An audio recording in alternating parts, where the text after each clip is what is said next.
Big Sills! I would say to you, and we said this a couple days ago, the National Football League. You know, and you know what the problem that most sportscasters have now?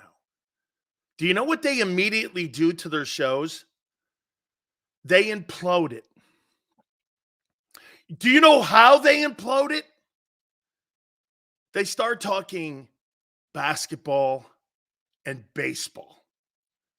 When you just came out of a sport that had 200 million people across all platforms, watch that Super Bowl 58. You immediately go to, well, this is what's next. No. This country is now a football-centric country. The television ratings show you that. The TV shows show you that. People don't want to sit around talking about, the LeBron story's kind of interesting, but not really. People want to know what their teams are going to do now in the offseason. How can I get to look like Kansas City? How can I get my team in a position where they're a Super Bowl contending football team again? That's where we are now. Sitting around talking about spring training. Now, look, that's good, especially when you got a team like the Phillies or you got a team like, Dodger baseball doesn't even draw. You should see their atrocious television ratings. Dodger baseball doesn't draw.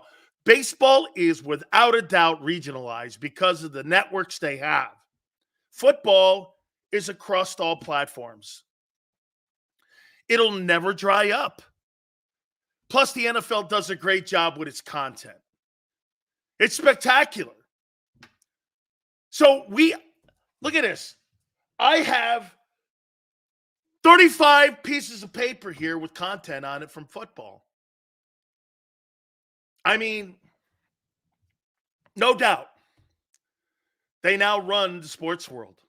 So let's get into it. So once again, I will ask the question out of the gate about your boy Hassan Reddick. You think he's worth mortgaging your future when it comes to flexibility? Do you think he's worth your future payroll flexibility by cutting a deal with him? Do you? I completely do not. I completely do not. Hey, and I like how his agent is playing bad guy, good guy. Hassan's the good cop. The agent's kind of the bad cop. You see, right now, no one has to be an asshole. But the agent will eventually be the asshole because you know why? At the end of the day,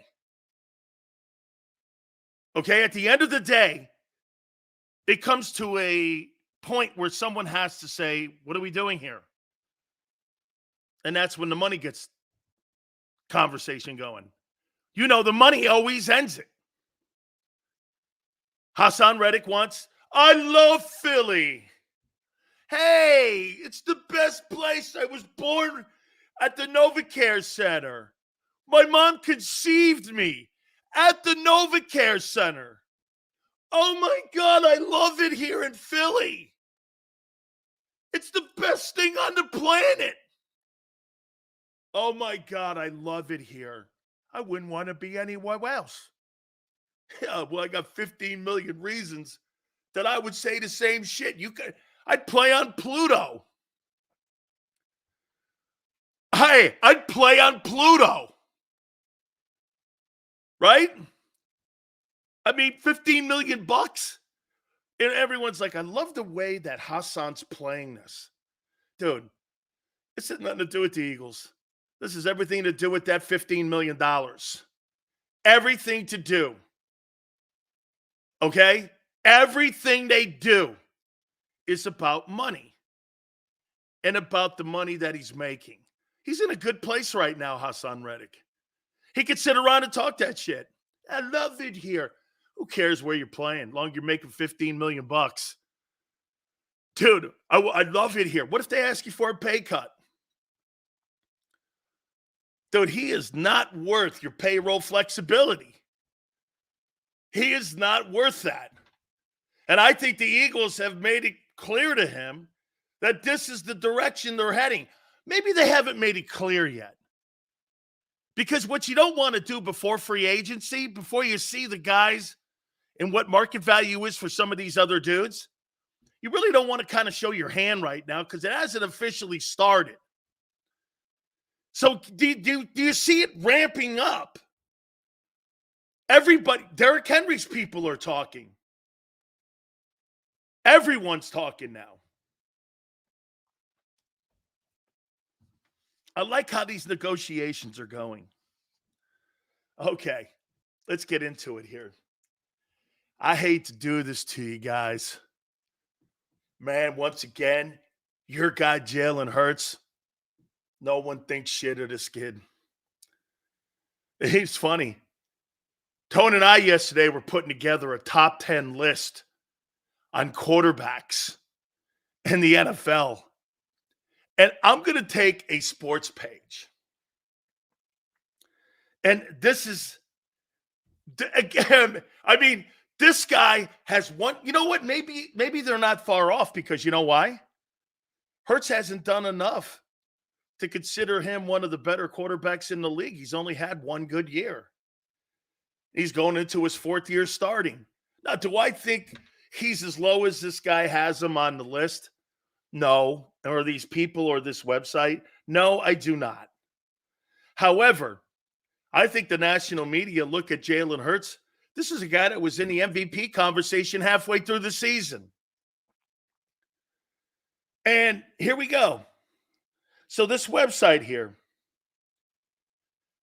33rd team. This is fantastic. This is what I talk about when it comes to content. Quarterback power rankings. Mahomes. Okay, I think that's universally recognized. He's the best in the business. Number 2, Lamar Jackson. Okay, he's the reigning MVP. Why not? Josh Allen. That's Big Sills' guy. He's 3rd? Wow. Funny, the only people that don't think shit of Josh Allen are people in Philly. Boy, that's a shame. Number 4, Justin Herbert. He's never taken a team to a Super Bowl. Number 5, Matthew Stafford. Even I chuckled at that one a little bit. Number 6, Dak is back. Man, I wouldn't trust that guy with a dime, but he's 6th. 7, CJ Stroud. Where's Jalen, man? Oh, just got to be in the top 10 somewhere. Number 8, Trevor Lawrence. What? Number 9, Joe Burrow. Number 10, Jordan Love, Green Bay Packers. So here's your top 10. Mahomes 1, Jackson 2, Allen 3, Herbert 4, Stafford 5, Prescott 6, Stroud 7, Lawrence 8, Burrow 9, and Love 10. I didn't have in my top 10, I didn't have Burrow, Lawrence. I didn't have Burrow and Lawrence. The rest of them I had. Now we go to 11. Kyler Murray. Where the hell is Jalen? Arizona Cardinals.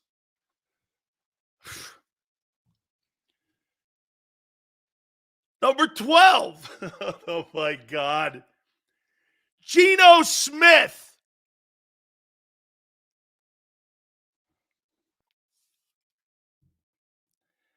Number 13,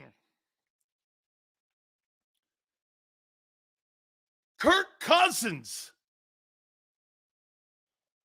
Number 14, Jared Goff. Guy was in the NFC title game. Number 15, Aaron Rodgers. He played 4 seconds. Where the hell is Jalen?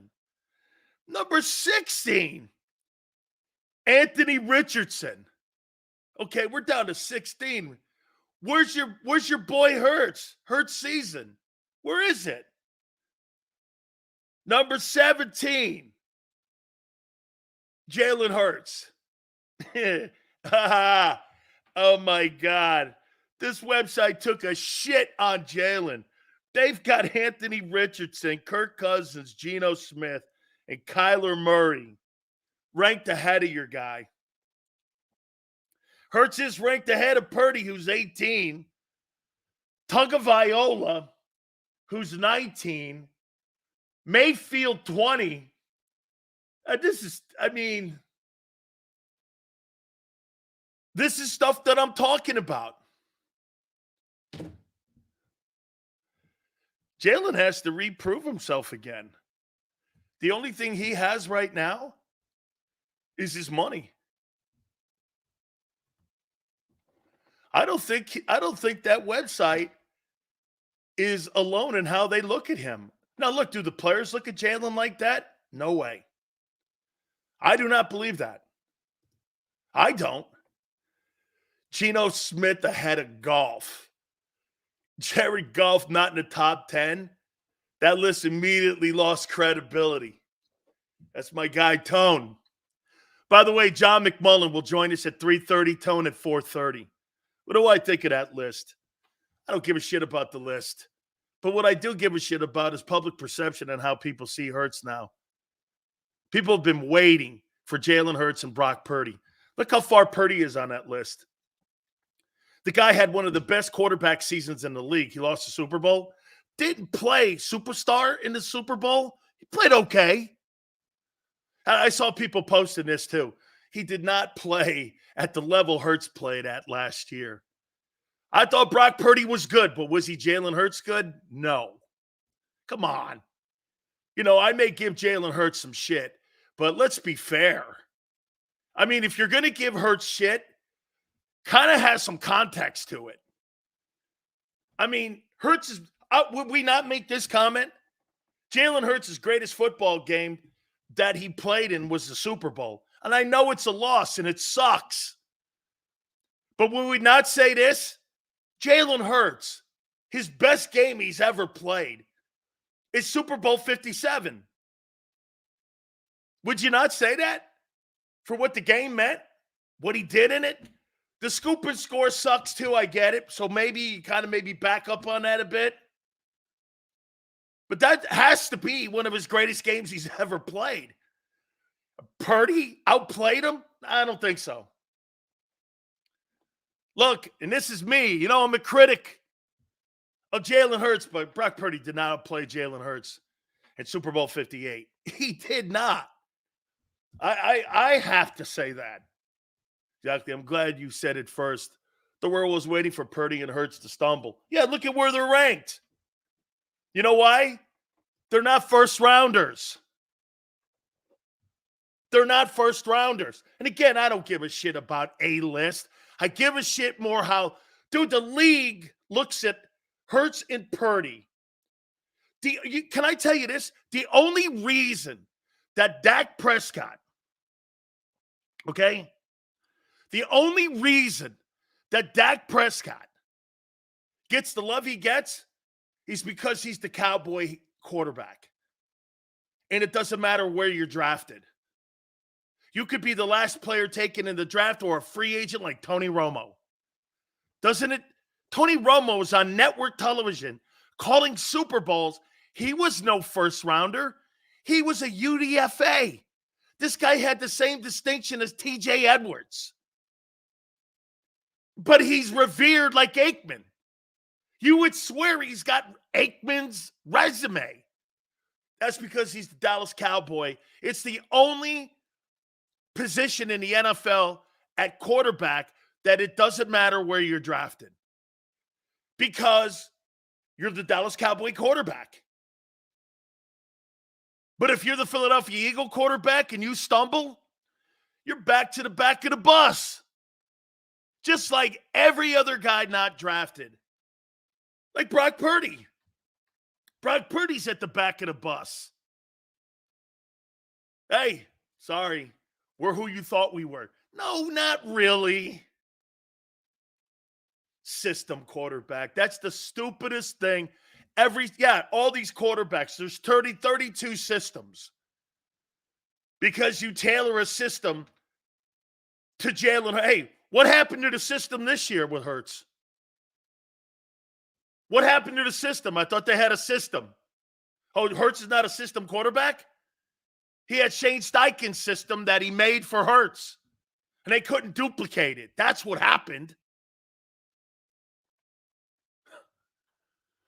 Purdy had the ball in his hands with a chance to win the game and settled for a field goal. So let me get this right, Reg. You actually think that Brock Purdy made that decision instead of going for the touchdown and kicking the field goal? You think that was his call?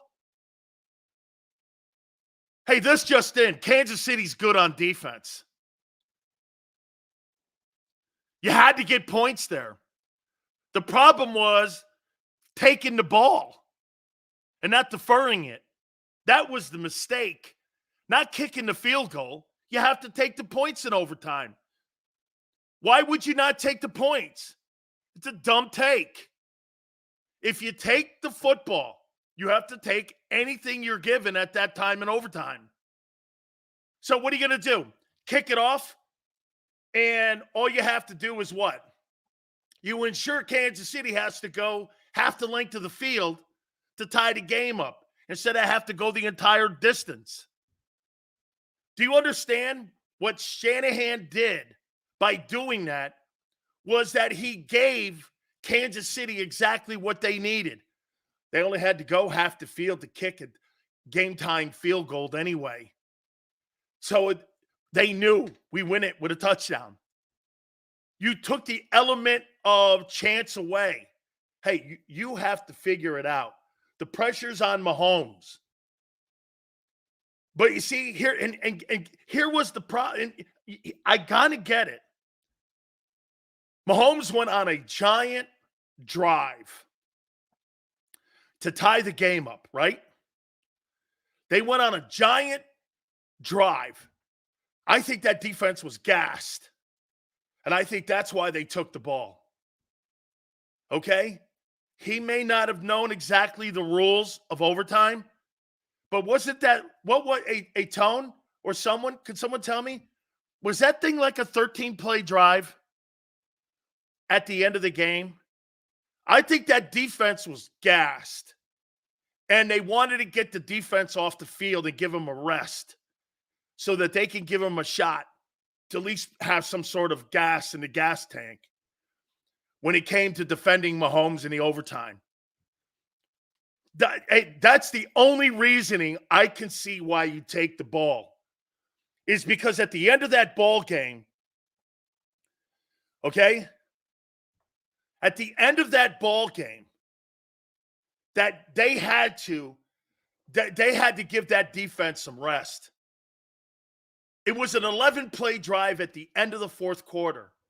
Dude, both teams had been in a fistfight for 60 minutes. And I really did think San Francisco was gassed at the end.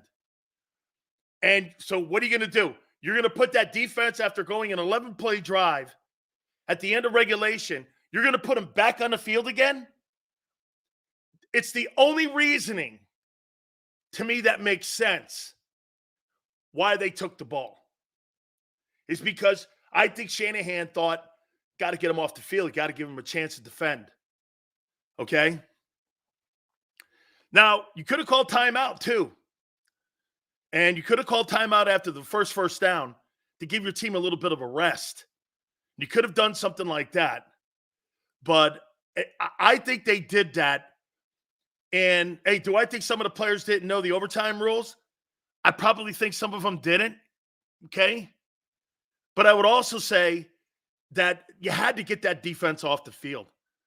Flexing goes, excuses? No, I just think that's facts. It was a slugfest. I don't think anyone should feel sorry for themselves. The team with the better coach and quarterback won. It's simply the game was won and lost in the margins. Absolutely, man. It was a drag out fight. And just like last year, the better quarterback and coach won. That's what it came out to. One day, you'll see, you know what's crazy? You beat the better coach and better quarterback in 17, which is such an incredible comment. Very seldom does that happen.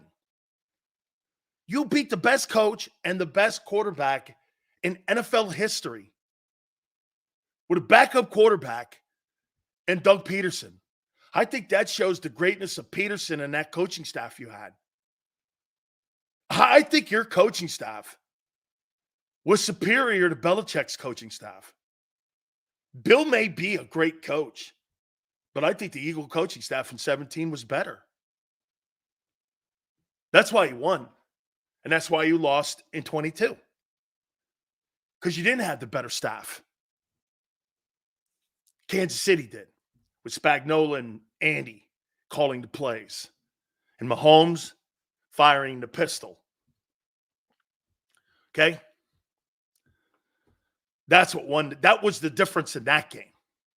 That was actually the difference in both games. Okay? After 10 years, we have to stop talking about it. So that means we have to win soon. Mr. International, didn't you talk about the 1960 title for what, 50 some odd years? About how will we win a title? The Red Sox fans talked for 86 years or 87 years with the Ruth curse. Chicago Cub fans talked forever about not winning a World Series. Okay? That's your greatest moment in Eagle history, is 17. It's okay to reflect back to that. And I happen to agree now, more so than ever, that Doug Peterson won that game. And it was kind of, it was kind of lucky. And things worked out. You had great coaching. And what makes it harder for the Eagles to deviate off their plans is they went back in 22. That's why you're going to get the same old, same old. And that's why I'm going to go here with this topic. Will the Eagles be aggressive enough this offseason to make the team a true Super Bowl contender again? Will you be aggressive enough? The 49ers and the Kansas City Chiefs, the last 3 years, have been aggressive. You want me to point out the aggressive plays that Kansas City and San Francisco have done in the last 3 years? Yeah, last 3 years. Okay? Joshua. You're probably right, Joshua. Okay? Will they be aggressive enough this offseason?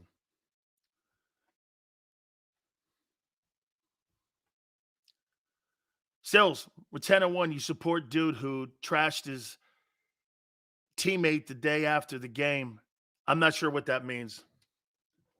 You have to explain yourself some more. 49ers training for McCaffrey and Tatone, trading away Trey Lance, signing Hargrave, and trading for Chase Young. Yes. Okay. And as for the Kansas City Chiefs, trading away Tyreek Hill, getting your draft choices, and building your defense back up. Okay? Think about what San Francisco traded a ton of draft picks away to Carolina. And can you imagine walking in? And I've said this to you. You imagine walking in to Patrick Mahomes' room and telling him, we just traded Hill. How do you feel about that? Damn. Man, who am I throwing to? Kelce? Won't they know? Trust me. We're going to keep your window, Super Bowl window, open and expand it because the other side of the ball and you are going to be balanced. Do you understand? The reason we gave you $500 million is because we believe that with all the transition in the NFL that goes on every year, we think you can fill the gap. They didn't believe Juju Smith-Schuster could fill the gap. They believed Mahomes could, and he did. By the way, I got to say something else about Patrick Mahomes. Patrick Mahomes is handling this Tom Brady conversation like a true professional. He's like this. Hey, man, Tom's the greatest quarterback in the history. I'm not even halfway there. Don't compare me to that guy. The guy's one of the greatest, and he is the greatest. Then you got Brady going, I'm giving you the keys. Patrick Mahomes says all the right things for a guy that's in that position. I think he's humble. I think he believes it. I think his teammates love him. This guy has a lot of Brady in him, man. And I'm talking about how he connects with his teammates. Let me ask you something here about Patrick Mahomes. You think Patrick Mahomes, when you look at him, you think Jalen Hurts has the same relationship with his teammates that Patrick Mahomes has with his? I'm willing to argue Kansas City was patient with that defense with the wide receivers that could have panicked. Oh, absolutely. Trade deadline and traded for anybody. You think Jalen Hurts has the same relationship with his team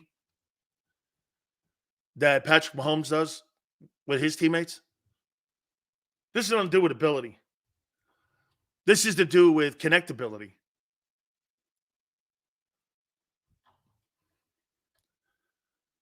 Okay? Do you think he has the same respect in the locker room that Jalen Hurts does? Happy Valentine's to you. Nope.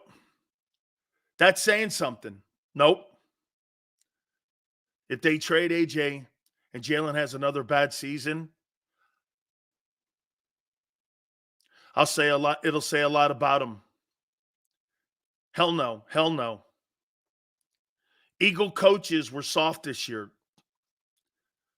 So only Reyes says that Jalen Hurts has the same relationship that Patrick Mahomes has with his teammates. How many people believe that Tom Brady had a great relationship with his teammates in New England and in Tampa?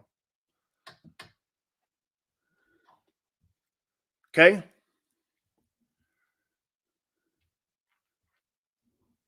Do you? You guys are going to have to be aggressive. You're going to have to be aggressive to fix this. Going to have to be aggressive. If you stand pat with what you have, you're going to do what Angelo said. You're going to win 5 ball games. You're going to win 5 games. How do you become aggressive? Slager said, Covey said that they ran the exact same shit on offense this year and got figured out that Brian Johnson wasn't allowed to change Sirianni's shit-stale schemes. Okay? This wasn't all about coaching this last year. It was probably half of it. What will qualify as aggressive moves, in your opinion, for the 24 season for the Eagles? It's a great take, Tone. Okay? Trading away Hassan Reddick. Creating cap space so that I could fill multiple positions. And you want to hear this? Jalen Hurts' contract is not hurting your team. The most detrimental contracts on your team are your corners. It's not even really Reddick. It's really not Reddick, and it's really not Fletcher's contract. It's the corners that are killing you.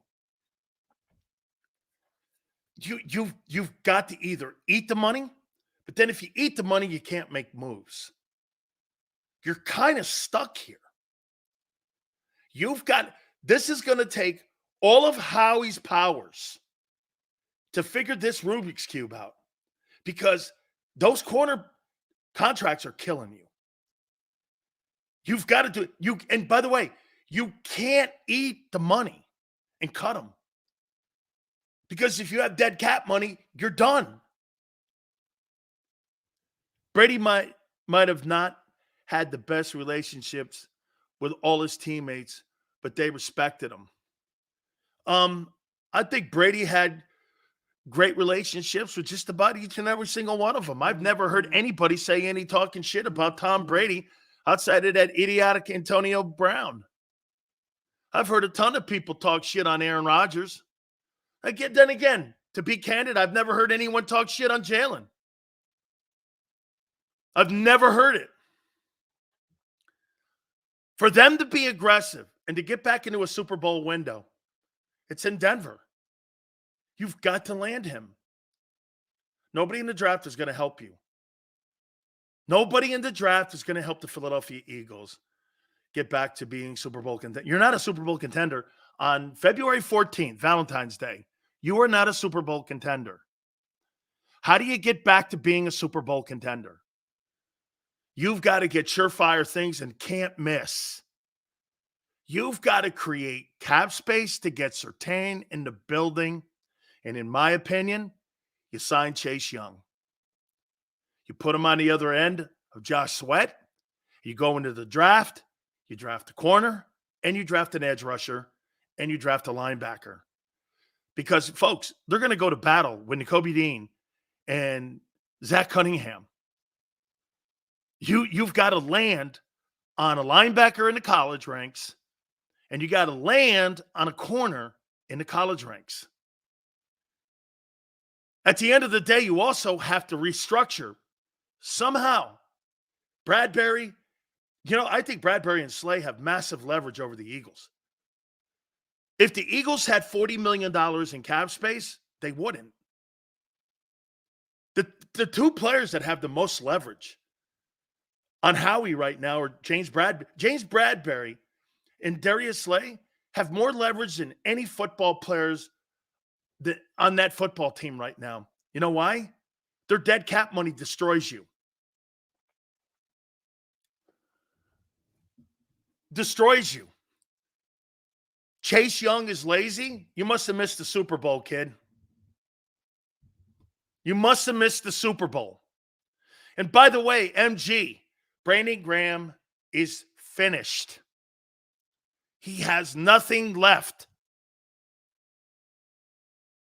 Nothing left. Okay? Nothing. If Chase Young sucks, so does Brandon. Worse.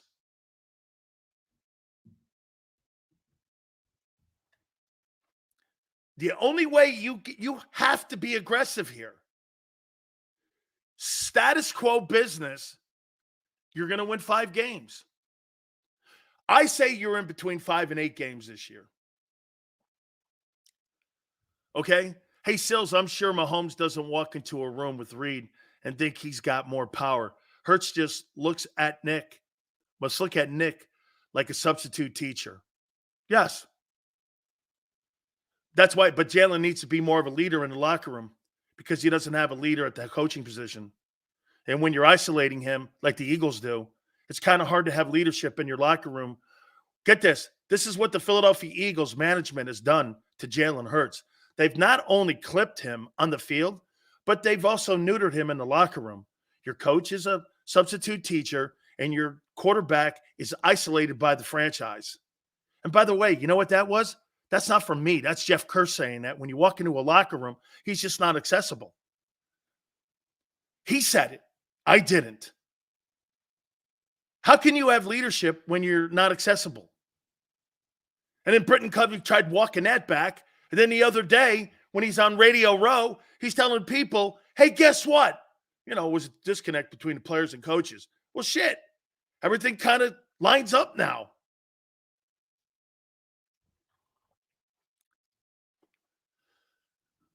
Jalen Hurts is better than Brock. He's not more accomplished. They're pretty even. You may say, hey, don't go by athleticism. Who's the better athlete? Because that's not who the better quarterback is.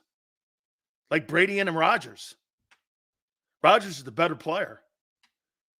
Brady's a better quarterback. You confuse that. People tie that in. Josh Allen is a better gifted athlete than Jalen Hurts. Jalen kind of wins a little more. So is he the better quarterback? 25 games in the last 2 years. Last year, what was it? Buffalo won 13. They won 11. They won 24 this year. It's kind of right there in the same room. Kind of the same guy.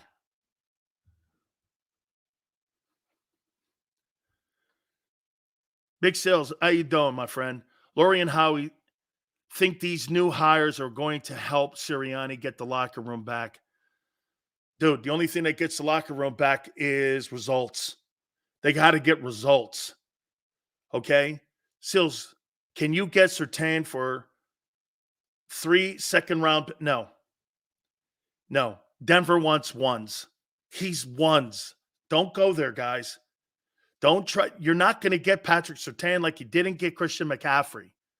Can you imagine what your offense would have looked like if Howie was able to pull that off? And once again, he wasn't aggressive enough. San Francisco was. San Francisco was the aggressive one on McCaffrey, and it put him in a Super Bowl. It might have put him in 2 if Birdie had not gotten hurt.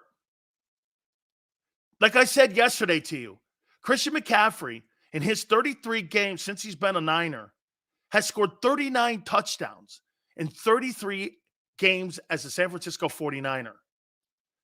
How would that have looked behind Hurts? Having a guy that productive. I could make the argument to you that Christian McCaffrey is more of a factor in the 49er huddle than what A.J. Brown is in your huddle. Why? He does more. Hence the conversation on Reddick. Reddick doesn't do a lot.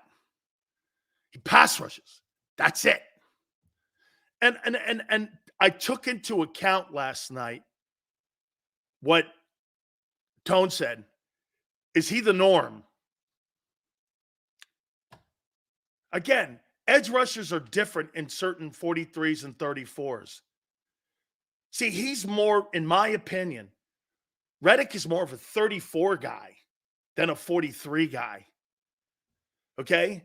Like you said, I mean, some of these guys, I mean, when you look at Myles Garrett's a big dude. He doesn't drop back in coverage a lot. And yet they still consider him edge. He's more like Micah and TJ and players of that ilk. Okay? Christian McCaffrey's fumbled in the Super Bowl. Yeah, Jalen Hurts had a scoop and score in the Super Bowl. Happens, kid. Okay? Happens. He was a non-factor in the Super Bowl. I think Christian McCaffrey was the only thing they had going. Almost had 100 yards. Didn't he have something like 135, 140 yards in total offense in that game? I don't know what the hell game you were watching. Deebo Samuel and Kittle and Ayuk were non-factors in that game. Now they're bitching. Okay? I mean, Christian McCaffrey had 160 yards in total offense and a touchdown. Correct. He was the entire offense for the San Francisco 49ers. So when you say he was a non-factor, that's not correct, made up, fake news. Okay? The question is, who trades for AJ and what would you get? Shit, if you put A.J. Brown on the open market, okay, that's a great call. What did Green Bay get for Davante Adams? Somebody looked that up.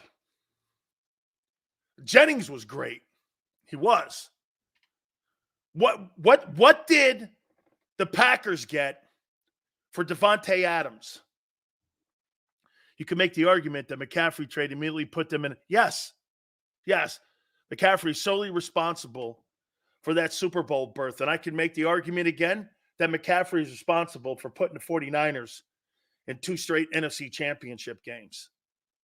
And that the person that helped him become a player in today's NFL at quarterback, Brock Purdy, is McCaffrey, not Debo. Kyle says, so wait, the Packers got 2 1s and 2 2s for Davante Adams.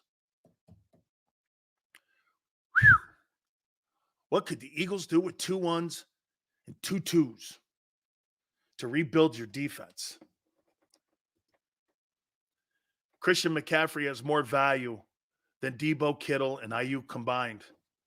That's why Howie wanted him. What's his name goes, AJ will not be traded. You're not going to win with it. You ain't winning a Super Bowl with AJ Brown on your roster. Just like Minnesota's not winning a Super Bowl with Justin Jefferson on his roster. Just like all these high-powered $20 million wide receivers. You're not winning a Super Bowl with a $20 million wide receiver. You're not. You're not winning one. When the Buccaneers won a Super Bowl, what do you think? Mike Evans was making 20? He's not making 20.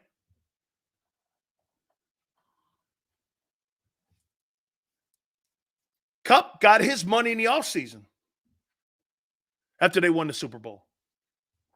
Actually, gave the Rams a hometown discount. I think he's making 16.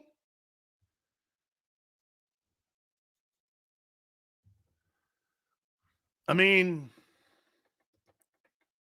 AJ may not be traded this offseason, but you all better believe Howie and that front office are currently weighing the options and pros and cons for 25 and 26. You bet. Dude, this guy has got another year in Philly at most. Okay? At most. Okay? 2 number 1s and 2 number 2s could go a long way in retooling your defense. You guys are not Super Bowl contenders. You're going to have to do a tough decision here. Okay? That's right. You need multiple players. And you don't have a ton of money. Okay? That's not right. The Packers got 1 first-round pick and 1 second-round pick to the Packers, 2022 first-round pick, and a 22nd. That doesn't make sense. Okay? You picked the Bills to win the Super Bowl. Diggs is a $24 million a year wide receiver, and he's being cut June 1. Okay? Yeah, these guys, these wide receivers don't help you. These big money wideouts don't help you. They don't help you win Super Bowls. They just don't. Raiders acquire Adams from the Packers. Just 4 days after Adams informed Green Bay that he would not play on the franchise tag, the Raiders sent a first round and a second rounder to the Packers for Adams. Well, there's your money. There's your equity right there. That's what you would get for AJ. Probably a 1 and a 2. Probably a 1 and a 2. And depending on what Adams' age is, if he's younger, you might get a 3. A 1 and a 3 for AJ. Yeah. Remember something. You can't trade him to a place that's got a big-time quarterback. Like, you can't trade him to Kansas City. You can't trade him to Cincinnati. You can't trade AJ to Baltimore. You could trade him to Houston. You could trade him to Indianapolis. Okay, but you can't trade him to any of these guys. You can't trade him to the Chargers. You see, Sills, here's the problem. Some of the fans want to get to the Super Bowl without making tough decisions. That's not how this thing works. You got to get a little. You got to give a little. Absolutely. And what's the problem with the Eagles is you're unbalanced. You're here with your off. Hey, do the Eagles have a Super Bowl offense? When it's working, yes. The Eagles have a trash defense. Well, you're 8-9, 9-8. You're not winning games with that team. You already saw it. You went 1-7 down the stretch, and you lost to the shittiest quarterbacks on a. You know what's crazy? Not only did they figure you out, but they figured it out to a point where shitty quarterbacks beat you. And at the beginning of the season, you were beating quality quarterbacks. Shit, you beat the reigning Super Bowl MVP in a regular season game in Kansas City. And then you turn around and you lose to Drew Lock, Tyrod Taylor, Tommy DeVito. You lose to guys like that? How's that possible? They figured it out, and you fell apart. A.J. Brown, you guys fall in love with these guys like they're your cousins. It's stupid. Okay? It's totally stupid. I mean, do you not? Either you believe in Jalen Hurts or you don't. Look at the players that teams like Green Bay, Kansas City have all moved off of. Look at the players. Aaron Rodgers, Devontae Adams, Honey Badger, Orlando Brown, Tyreek Hill.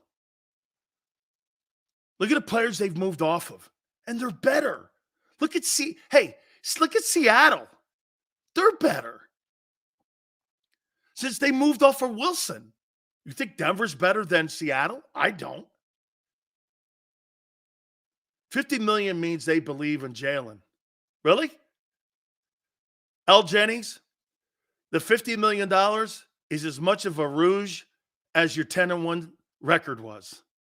That doesn't mean he's successful. That means they believe he will be successful. Most of those $50 million deals don't work. Let's figure this out for a second. How many quarterbacks that have signed these big, giant extensions have gotten a second contract? Name me one. Mahomes. Who else? I'll wait.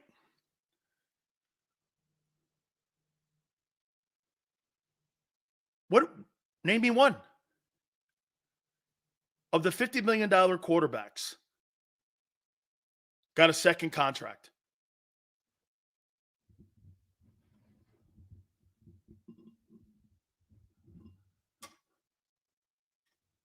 Can you name me one? I'll take one.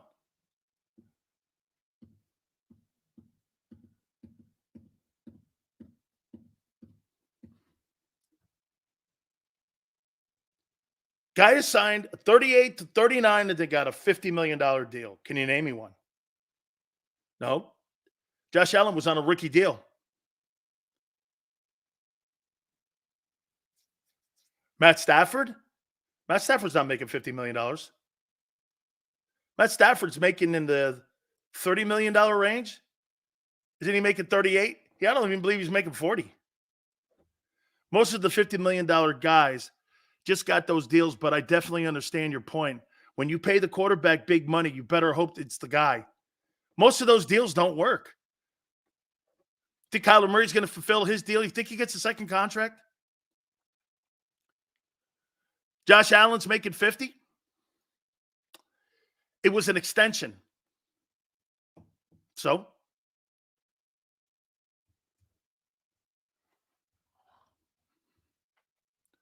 Here. Think Joe Burrow gets another extension? I'd be hesitant to give Joe Burrow an extension. You know why? What's his health like in 4 years, 3 years? We talked about it yesterday. What, you think that's getting better? Would I give Joe Burrow another $60 million deal? I don't know. Lamar's 2-4. How long am I going to go with that? What by the time if he's there, and guess what? He's 3-6 in the postseason. Are you going to put $50, $60 million in his pocket? Here, let's just do this. How many people believe the Dallas Cowboys should pay Dak Prescott $60 million?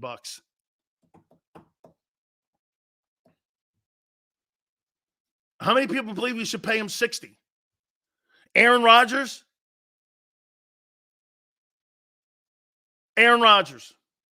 He's a 4-time MVP. Yes. There you go. Aaron Rodgers. And he's won a Super Bowl. I would say Aaron Rodgers is the first ballot Hall of Famer. Super Bowl MVP. Super Bowl and 4-time most valuable player. Yeah, that worked. That's a deal that worked. Mahomes and Rodgers. Yeah. Yeah. Mahomes and Rodgers. 2 Super Bowl champions. They delivered. When CJ Stroud is due to get paid, those numbers are going to be astronomical. Yeah. There'd be no Nico Collins on that team, because Collins continues to prove and improve the way he is. That guy's going to make $25 million himself, $20 million, because he's benefiting from Stroud being in the room. He clearly is. I think that kid is maybe one of the quietest stars on the horizon. Is that kid Collins down in Houston? He's a good-looking football player. That kid runs Devontae Smith routes, and he has got hands like Chris Carter. He's a good football player. That's another one of those guys on the horizon that they got down there. Okay? Sills, here's the flip side. AJ question. What would the Eagles get for Smitty? I'm not even debating that, Brown, because I want him as an Eagle until he's 35. I have no interest in that. I have no interest. Okay? I have none of that. No interest in any of that. You're going to have to be aggressive. A-Track says Howie Roseman will draft D-line, O-line with the first pick.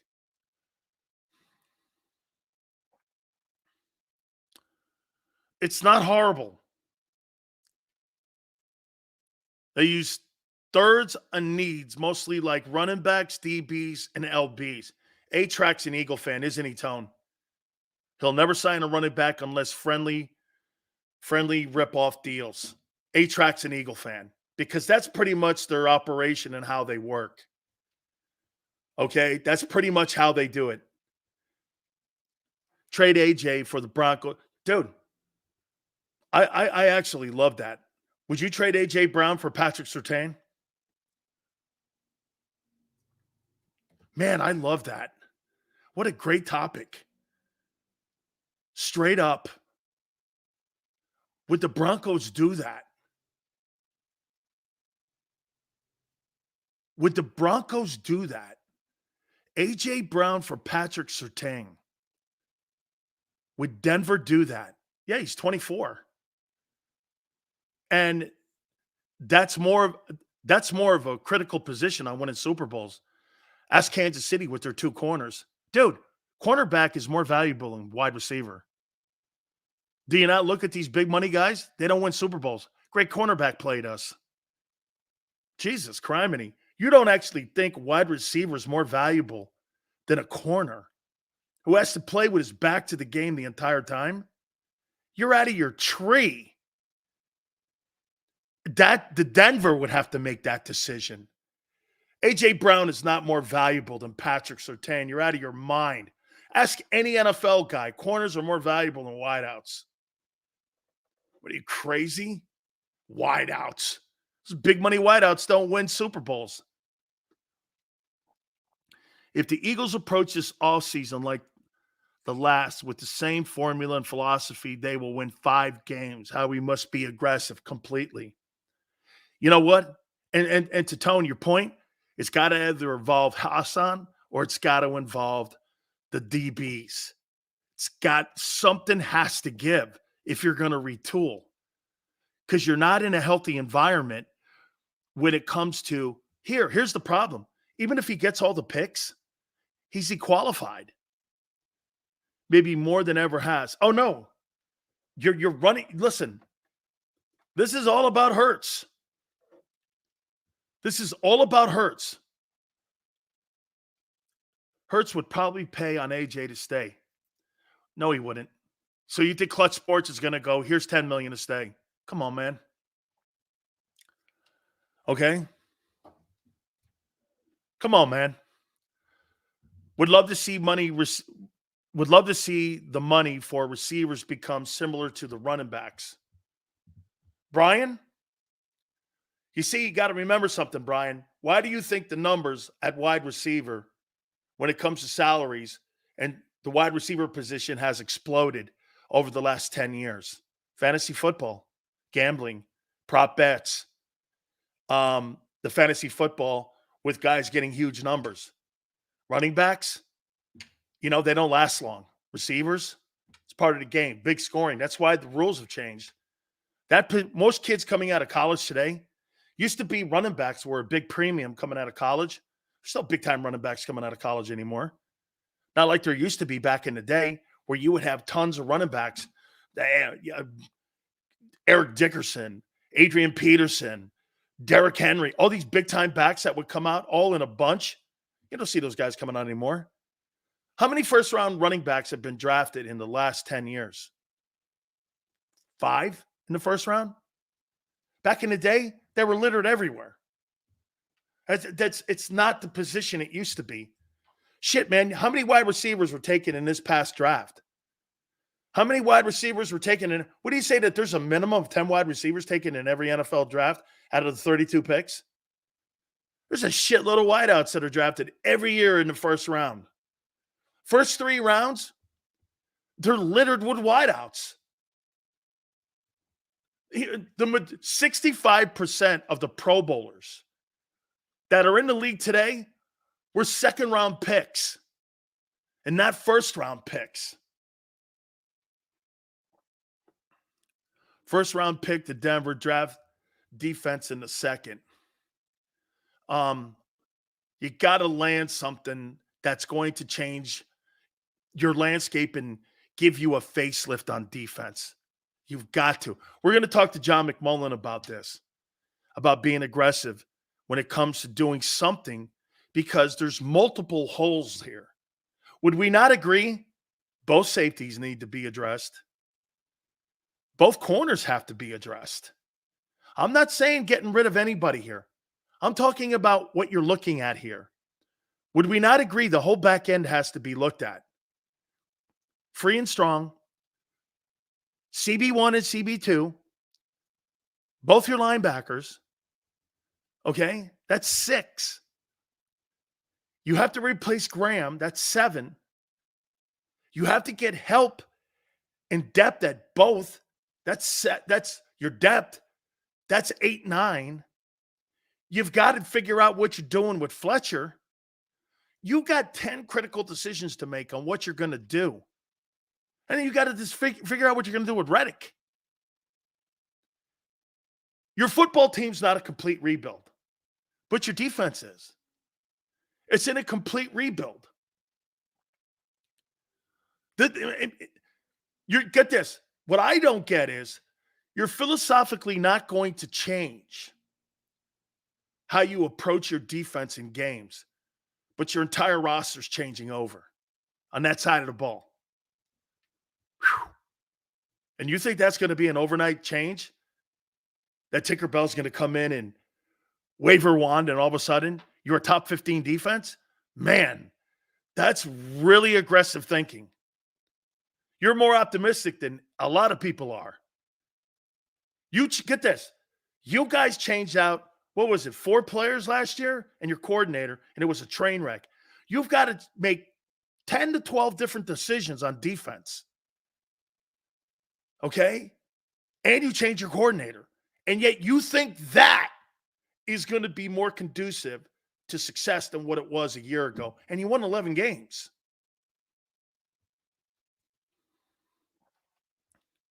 And I happen to agree with some of you. Sills, pick a side here. Do you want Howie to have draft choices? Or do you want Howie to go get veteran guys? It's great. You're right. I'm caught in the middle in this a little bit, and I don't like to be. Being on the fence is not my game. Do I trust him with 13 or 14 draft picks? Man, I don't know. Do I trust Howie getting Surtain? Yeah, a lot. Do I trust him figuring out Reddick's contract? Yeah, a lot. Do I trust him figuring out Bradbury and Slay's deal? Yeah, I do. Do you trust him drafting a corner? No way. No way. Do you trust him drafting a replacement for Graham? No way. Absolutely no way. Okay? No way. You got to be the worst GM of all time to blow 13 picks. I mean, you know why I picked that number, Tone? 13 picks? I'm hoping to land on 4. Because 4 would get you home a little bit, and you would kind of look like Kansas City did the year they played you in the Super Bowl. Look, I'll tell you flat out, if the Eagles got to 15, you might be able to work with that and get yourself into a divisional round. Because I didn't think Kansas City's defense, when you played them in the Super Bowl, was that overly impressive. This group here against San Francisco was exceptionally impressive, and Spagnuolo was terrific. Personally, Spagnuolo, in my opinion, I thought he coached a better game than Andy did. I just thought he coached a better game. If you land on even 3 players, it could change everything, absolutely. Look, I'll tell you what. At the end of the day, you want to hear something crazy here? Let me throw something crazy. Would you rather have Devin Witherspoon or Jalen Carter on your roster?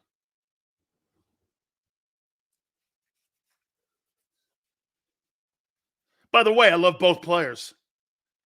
Remember I told you Devin Witherspoon was my favorite ball player in the draft.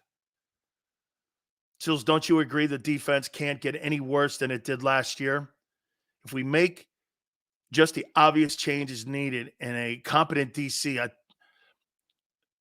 Des, you're not. It's not over the top. Okay. So you'd rather have on your football team, where you struggle the most in your secondary, you'd rather have Carter. I love both players. I love both players. You know what I think of Jalen Carter? It's a tough one. But check this out. The scary thing is that the Chiefs' defense is going to get better. AFC's cooked. But you see, you know what, Tone? Hey, I'll tell you this. Guys, I was dead wrong about that Galifianakis kid, the kid from Purdue. He's a freaking player. Didn't they get him in the second round, or did they get him in the bottom end of the first? Was that Kansas City's like 32nd pick or something like that when they picked him? Kind of the same place that Nolan Smith was drafted. That kid need to get Queen. Jeremy, you're not paying $20 million for that guy. You're at the wrong store. You're at the wrong store. So as I was screaming at the top of my lungs for the Eagles to draft Carl Falakis out of Purdue. What pick did he go? Because, man, I'll tell you what, he's a good look. I was wrong on him because when I watched him at Purdue, I thought I watched him get blocked quite a few times. He was the 30th pick. That kid was drafted right around the same pick that Nolan Smith was drafted, and that kid is going to be a star. Look at Kansas City hitting on their picks and the Eagles not. Okay, round 1, 30th pick. Picking at the bottom of the draft. And you landed on a potential all-pro. That's, dude, winning a Super Bowl and drafting at the bottom of the draft and hitting on your picks is unbelievably successful. I think the higher up you are in the draft, it's tougher to draft. Seriously. Because you know why? The players don't line up. It's more of an opinion. The further you get down in the draft, what happens? Next player available, best player available. And if you have a need for it, you start landing on guys. I mean, Howie's better from round, would we not agree? Howie's better from round 3 on. They do a better job from round 3 on. 6'4", 263. I like big edge rushers, not Schwimps. They last longer and are better in the run defense and setting the edge for sure. For sure. Okay. Sills, there is a chance that Spags knows how to use the kid. Absolutely. He's a tremendous defensive coordinator. Tremendous. Okay. Carter is the number 1 pick. Did you see on CBS if they had to redraft the draft who they said? They had Devin Witherspoon ahead of, I think they have Carter 8th if they redrafted last year's draft. And Witherspoon, I think, is 2nd. Or 3rd. Anthony Richardson, I think, is 2nd. I think it went Stroud, Richardson, and Witherspoon. So you'd rather have Jalen Carter than Devin Witherspoon. Man, that's a tough one. That's a tough one. Because your bigger need is in the secondary. See how that works? Who's the better player? Who's got the better upside? You know, he did work with Clint Hurt, too, who is a great coordinator, I think. No? Well,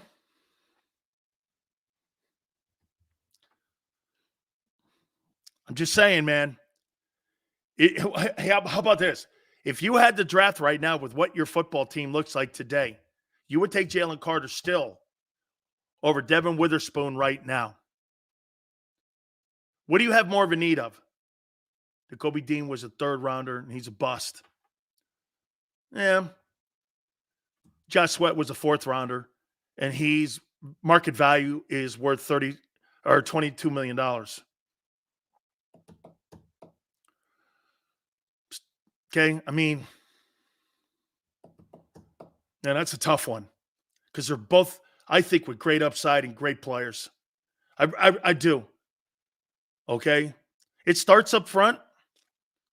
You're right, but you fell apart up front. Taking the DB, Devin Witherspoon or Jalen Carter, if you had to draft again, who would you take? Wow. I love questions like this that make you think. And I think it's team related. Dude, the kid Christian Gonzalez in New England, I thought he got out to a great start too, the kid from Oregon. I thought he was a good-looking player too. Okay? Don't forget the piss-poor coaching. So you're expecting Jalen Carter to play better this year with Clint Hurt than you did with Tracy Rocker and with Vic Fangio. I do. Okay? I do. I do.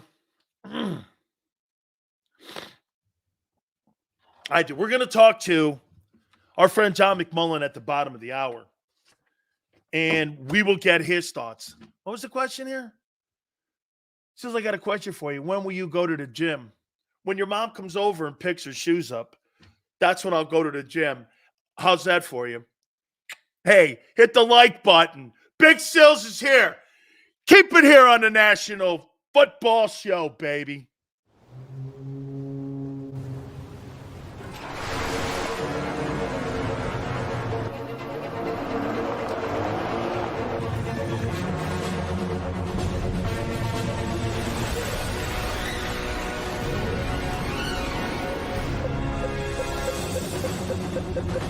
Go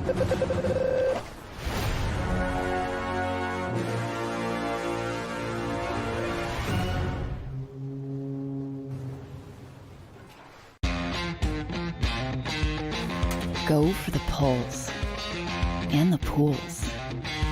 Go for the oohs and the ahs. Go for the bubbles and the bubbly. Go for the story and the stories. Go for the win. Go to Ocean Casino Resort. Book your trip at theoceanac.com.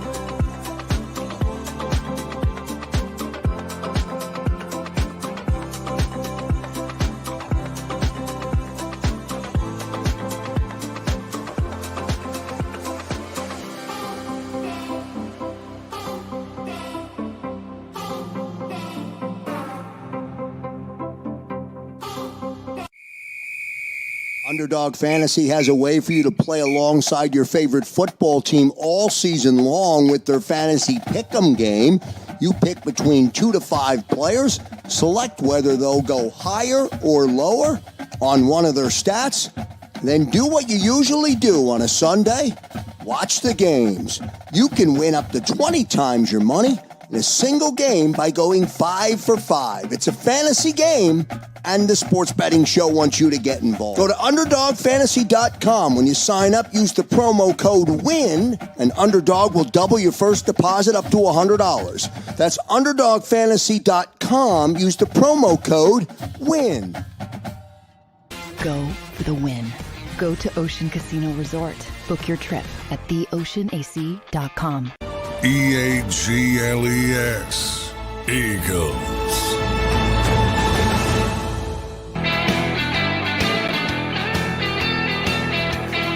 Big Seals, baby, how you doing? Oh, hey, by the way, congratulations, Tracy Rocker, in landing a gig with the Tennessee Titans.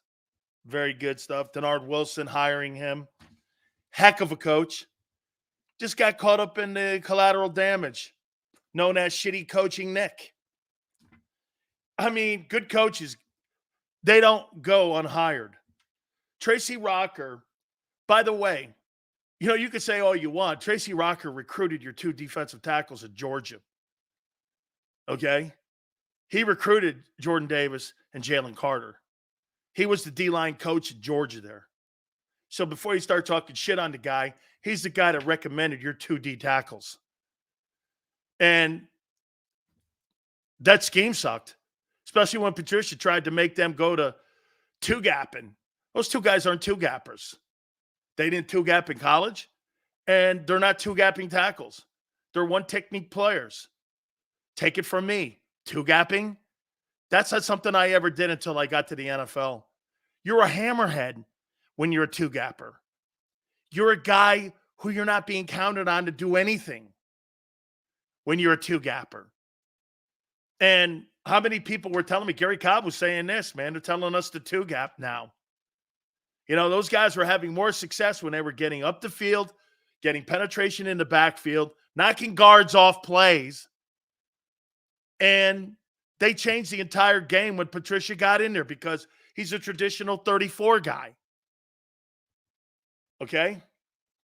Yeah, now Nick Bosa, I saw that. Nick Bosa is banging on Steve Wilkes. Come on, man.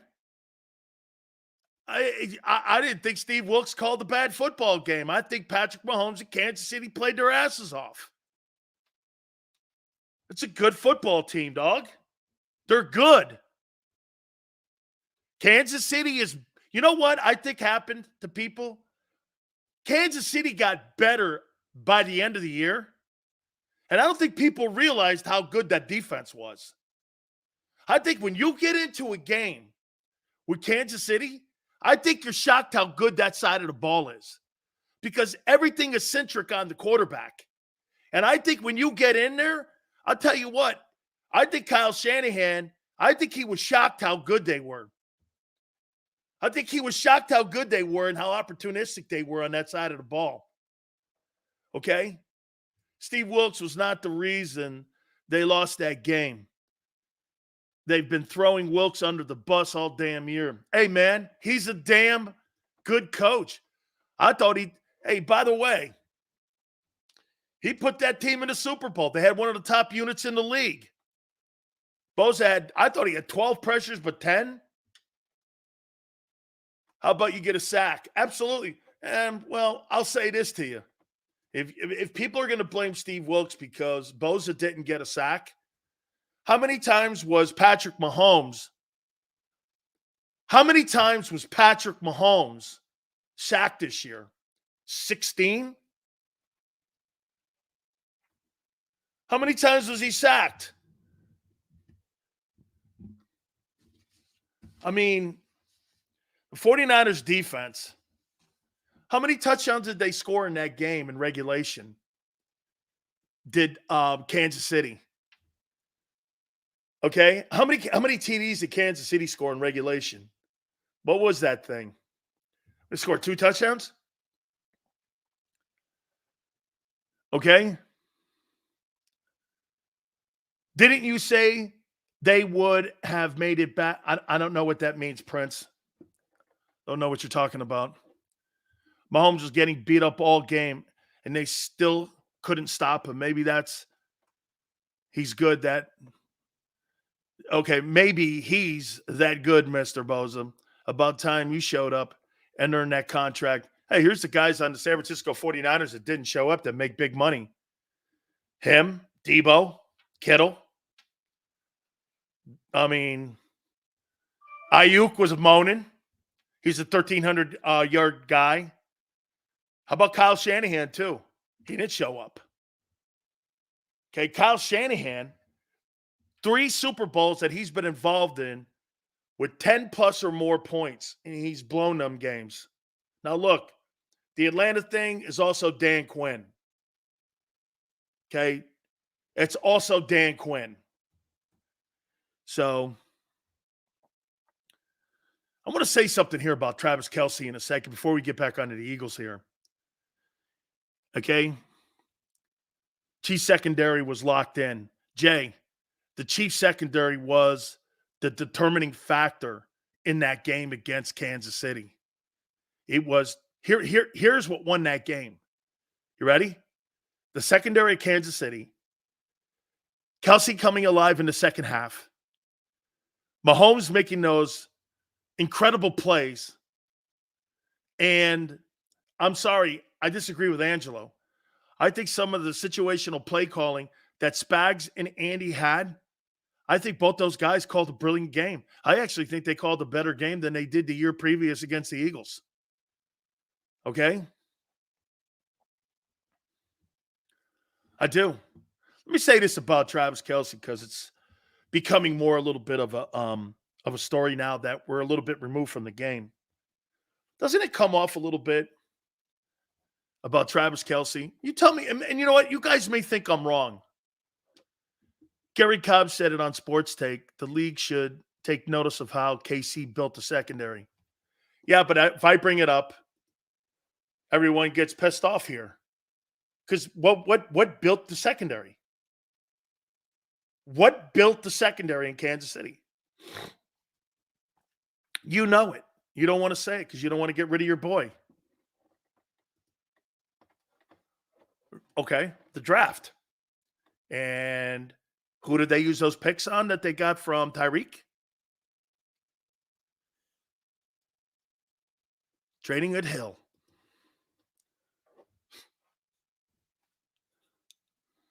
Trading of Tyreek Hill. You don't want to hear that. You'd rather keep your guy and stay in the mud. And that's what the NFL wants you to do. They want you to stay in the mud with your guy. It's not about a player. It's about a roster. That's what wins Super Bowls. That's how you got, and that's how you were right there last year. That's the devastating thing about it. You had everything going right last year except coaching. You almost had it all. You almost had it all. Here, watch this. San Francisco had every component but the quarterback and the coaching. And I mean, not Wilkes, Shanahan. Isn't it funny? Boy, I never thought about it. Tone, I think it's maybe because we're related. Isn't it funny? So you'd rather throw shade at the black coach than at the white coach. Oh, Kyle Shanahan? Why? Because he's Mike Shanahan's kid? I never thought about it until I just had to look at it through a different prism. Huh. Oh, yeah, of course. The black coach takes the heat. Not the white coach, who's lost multiple Super Bowls and 10 points or more scores and gave the game back. Not him, though, because he's a genius. Because he's a Shanahan. And he's white. See, Tone, this is why I used to get in trouble.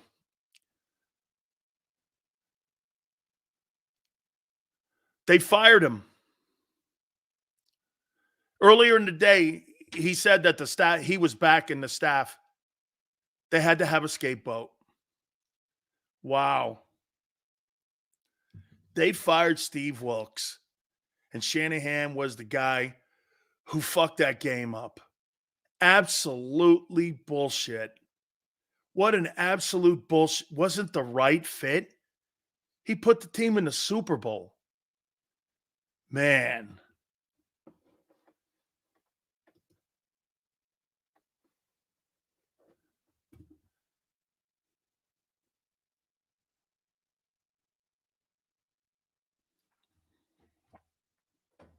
Well, if you're black, you got to do it better. So for Steve Wilkes, it was win the Super Bowl, keep your job. Lose the Super Bowl, you lose your job. And it was Patrick Mahomes and Andy Reid. That is an absolutely disgraceful fire. I hope they get killed for that. I just hope they get killed for that. And by the way, you're right. You know, the Eagles may not have had a good offseason here, but the Niners had a great season, and you fired a guy who helped get you to the Super Bowl and is a good coach. And I wish we had him. And you fire that guy because you needed a scapegoat? Hey, dude, it's one thing to fire Brian Johnson, and it's another thing to fire Matt Patricia. But it's another thing to do that. Wow. 49ers, man, you're a disgrace. Man.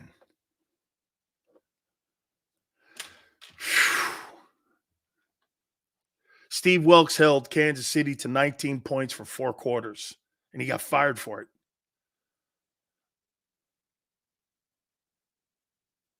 $19 points he held Patrick Mahomes. 19 points he held Patrick Mahomes to 19 points for 4 quarters, and he got fired for that.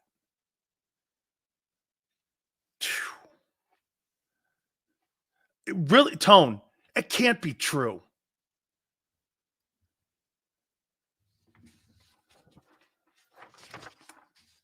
I wonder if that came from ownership. John Lynch? John Lynch.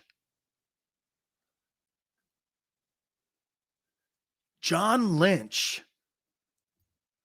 would do that? A change in San Francisco. Steve Wilkes is out as the 49ers D coordinator.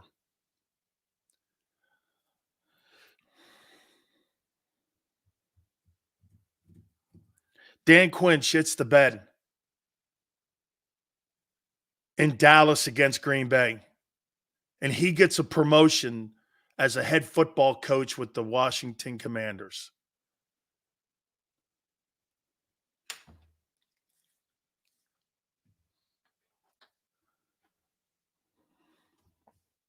I would say this to you, and I agree with you. Hey, senor, Kyle Shanahan, you're not as good as you think you are. You know why? Personally, you're the Dallas Cowboys of coaching. Man, why do I want to go down this route and say, I've never done this before, but I hate to do this here? That is so much of a racial story. Black coaches don't get the chances and the opportunities in that league. They just don't. Man, Dan Quinn gets a raise and a head coaching job. Eric Bieniemy's fired. Owns 2 Super Bowl rings. Gets fired. Can't get a sniff at a job. Brian Flores loses a job after turning the culture around in Miami. And by the way, don't give me, well, Sills, more minority coaches were hired in this coaching cycle. Oh, okay, so we're catching up a little bit? That doesn't mean shit to me. How about the endless years of not giving black quarterbacks the opportunity in the NFL to play? Play like a white guy. Don't use your tremendous skill set that you had in college. We want to change you.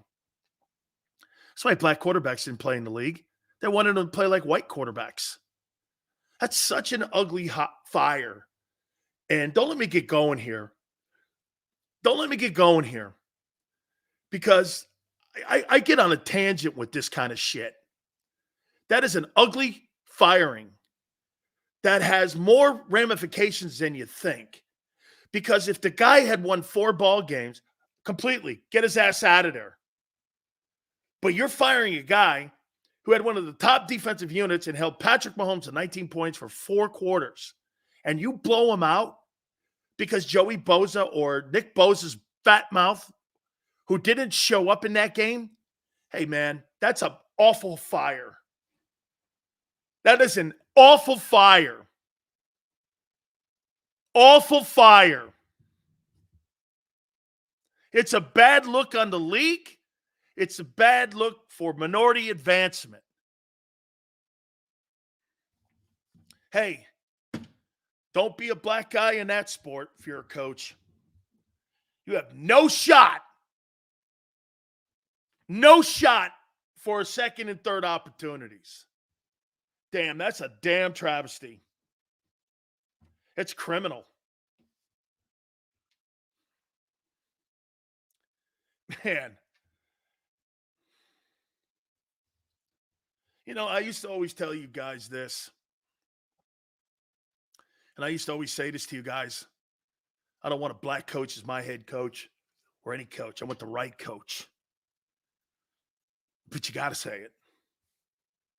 Hey, I guess we have to have affirmative action in the NFL, or we'll never have any decent opportunities for minorities to get a chance to find out how many great coaches. Can you imagine all the great coaches we've passed by? Like D'Amico Ryans. Think of how many great coaches we've passed by because of moves like the Niners. Kyle Shanahan should have been fired. Not Steve Wilkes.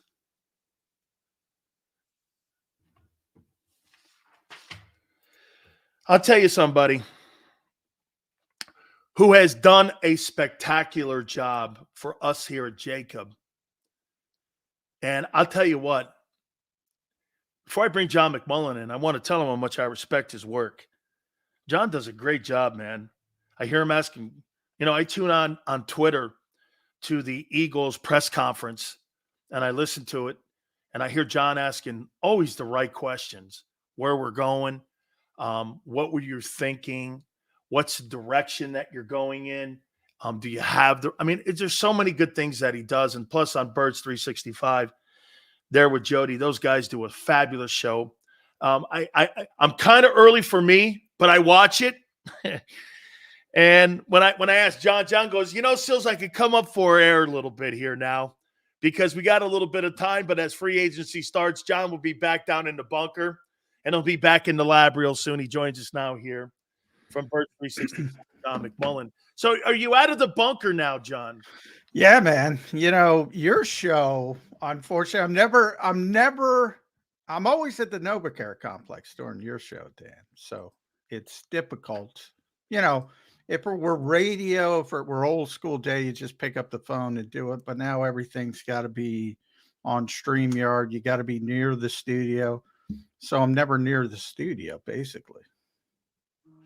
Well, let's go. John, give me your overall synopsis so far from the final game against Tampa Bay to where we are today with the coordinators, and how do you feel about where the organization is right now? Yeah, I think they're trying to thread a very small needle, very small head of the needle with what they're doing with the coaching staff.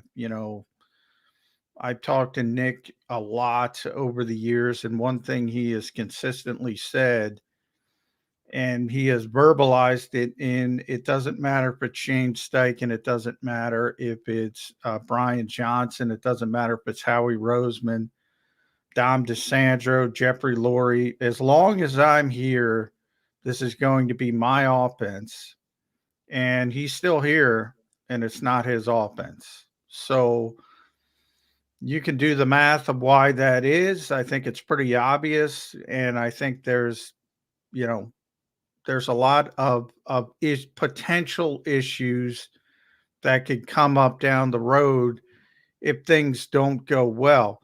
As you know, if you win, nothing matters, right? Right. If you win, nobody's going to complain. But if you start struggling, then there's a lot of, and you saw it down the stretch last season. So from my standpoint, I said, Jeffrey Lurie can do what he wants. It's his team. But, if you don't have confidence in the guy, why are you keeping him around and ordering him to hire specific people?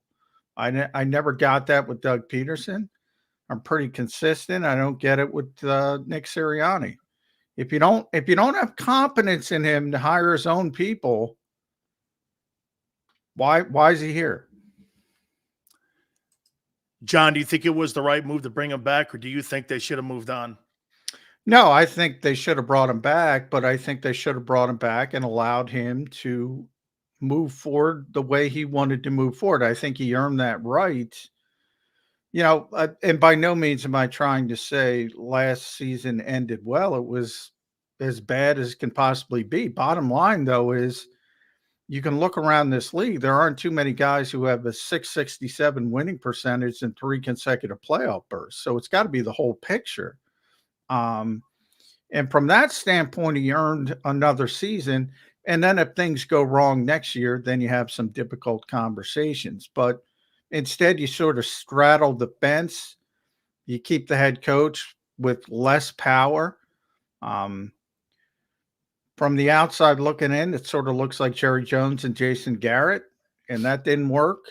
We'll see if this works. I do think they have talented coordinators. I think Vic is very good. I think Kellen Moore is very good. And Nick Sirianni has no, let me make it clear. Nick Sirianni would have no issue with Vic Fangio. He wanted Vic Fangio last year. That part of it's not an issue. But obviously, him not being involved with the offense could be a major issue. John, do you have more concerns with the relationship with Kellen Moore, Jalen Hurts, or Kellen Moore and Nick Sirianni? And what I mean by that is when you're putting a game plan together and all of a sudden you're in the fourth quarter and you decide to run a play, does Nick have overriding power not to run a play? How is that dynamic going to work when maybe, you're the head coach? I mean, he's got to have a job. There's got to be some autonomy somewhere, or is there not? Are you concerned about that relationship, especially if things kind of wobble out of the gate? Yeah, I mean, this is supposed to be Kellen Moore's offense. So from that standpoint, he's going to be in charge of that type of situation. He's going to be in charge of the game plan. He's going to be in charge of the play calling. I imagine if they get off to a bad start, that could change. And, Nick Sirianni could talk it over with Jeffrey Lurie. And I'm not naming Howie Roseman for a reason, because those who blame Howie Roseman, that had nothing to do with Howie Roseman. That was a Jeffrey Lurie decision. So as far as scaling back Nick's power, and if they lose, everything's on the table. If they win, it's going to be Kellen Moore's offense. So I guess that part of it doesn't matter. If you're winning, it cures all ills. If you're losing, yeah, then a lot of things can be put on the table. And at some point, maybe Nick will be back in charge. But do you really want that? Obviously you want them to win. So the goal is to be successful with Kellen Moore running the offense. John, I had Dave Wannstedt on, who does a lot of work up in Chicago on the broadcast team, obviously former head coach of the Bears. And I asked him about Fangio, and he goes, and I'm paraphrasing here a bit, but he said that Eagle defense will not fail because of the schematics that he's going to put in. He's a very fundamentally smart guy. He knows how to balance all three levels. It's a control. It's kind of like a control defense, be cage, you want to throw underneath and you want to control and contain kind of defense. It's going to be more about the players.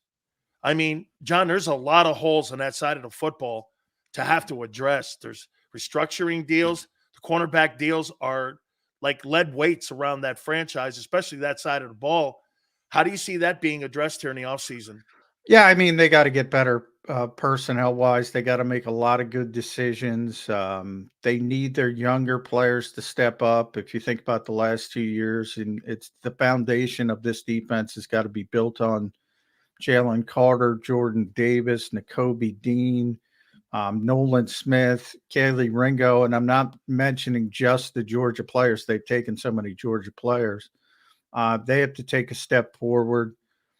We've seen some of the social media stuff with Jalen Carter. He's got to mature quickly, because he's got to be the foundation of this defense. And they got to get better. I agree with Dave on Big. They're going to be better. Look, they've been playing this scheme for 3 years. There's not going to be a drastic change in scheme, but this is the guy who created it, and he's going to teach it as well as it can be taught. My only issue, and I've said this pretty consistently, I think there were so many copycats over the past few years. The league has caught up to it a bit, and we'll see how much Big can evolve. I know he was complaining about that himself when he went down to Miami. He wasn't happy with how many people are playing it, because then it becomes easier. Quarterbacks see it. They become more comfortable dealing with it. And we've seen it in the past, whether it's Tony Dungy and his cover 2 and Pete Carroll and the cover 3 and Legion of Boom. And there's always a tipping point where everybody copies it. Mike Zimmer, who's back with Dallas, he had the A-gap stuff. There's always a tipping point. People figure it out, and then you got to evolve. Is Vic going to evolve at this stage? We'll have to see. But I do think if you look at all the teams that played his scheme, including the Dolphins, they were all bottom half of the league. So you can make a strong argument that people have caught up to it. How about this here? The news just breaking before you came on. Steve Wilkes has been let go as the DC of the 49ers. And it just shows you here too, John, even a guy with a 667 win percentage, there was a come to Jesus conversation even with Nick Sirianni in the organization. Do you think it got to a conversation where there was a debate on whether or not he's back? Do you think it was a strong debate? Because it looks to me now, when you fire a guy like Wilkes, who helped you get to a Super Bowl, the pressure in the NFL is today, here's a guy here. It's not like he won 4 games, John. He held Patrick Mahomes to 19 points for 4 quarters. I mean, it wasn't like they stunk in that ball game. I thought they were going against Andy Reid, Steve Spagnuolo, and it was a slugfest. And he gets released of his contract. I mean, this is something we're going to see more of it, and no matter what your win percentage is. Yeah, I mean, the impatience in this league is crazy. Especially Do you think when it's been expedited now because of the money? Oh yeah, no question. It's gotten worse. I mean, we're to a point. There's not an offensive coordinator that's been in place in this league past 2022. That's how quick those things move. And you're looking at the 49ers. The 49ers, you know, under the old rules, they would have won the Super Bowl. They would have won the toss, sudden death, went down, kicked a field goal, won the Super Bowl, would have been Super Bowl champions. I only bring that up to say, yeah, that's how close they were. Yeah. And you're firing the defensive coordinator. They're like everybody else. They need to assign blame. And they're not firing Kyle Shanahan for blowing the coin toss. So you got to blame somebody. They're blaming Steve Wilkes. I don't get the, he wants to play. Basically, Kyle Shanahan wants to play the Vic Fangio style defense. So that could be a landing spot for Brandon Staley or somebody of that nature. So he never felt comfortable with Steve to begin with, but you have to, when you lose in this league now, as Jeffrey Lurie proved here in Philadelphia, you have to assign blame. And my whole point to that is, you don't have to. You think you have to. If you look at this league as a whole, the teams with continuity are the successful teams. And when you have a place like Philadelphia, and I've made this argument, the fans can say, we're not going to watch, we're not coming back. If Brian Johnson comes back, they're coming back. You have the luxury of understanding that. You should have the luxury of understanding that if you're the owner. But, it's a public-facing industry. There's a ton of pressure to say, oh, we didn't reach expectations. And you see it with the Super Bowl loser firing the defensive coordinator. It's absurd on its face. But they did it because they had to assign blame.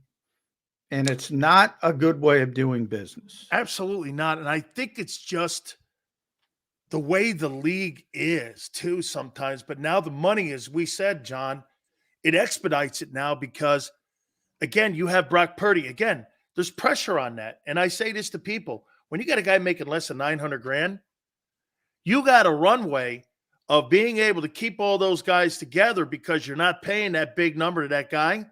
And for you to keep that roster intact, it goes back to Howie, what he does great. And I commend him. Those cap hits is not the salaries of Hurts is not going to be the issue for the first 2 years of his deal, maybe even into the third year. More Daniel Jones. You talk about devastating to the cap. They're kind of in a window right now where they have to win. So these coordinators are under some big time pressure. And I want to ask you about the coordinator in Philly and Kellen Moore. So Kellen Moore in Dallas dealt with Dak. Dak and Jalen don't really have the same skill set. Justin Herbert and Dak and Jalen don't have the same skill set. Now, are they bringing Kellen Moore in to have a better version of 2023? Or are they bringing Kellen Moore in to try to get Jalen Hurts to get back to playing the MVP ball that he played with when he was the 22 version? Because the 22 version's scary, John. The 23 version, there's a lot of holes in that game.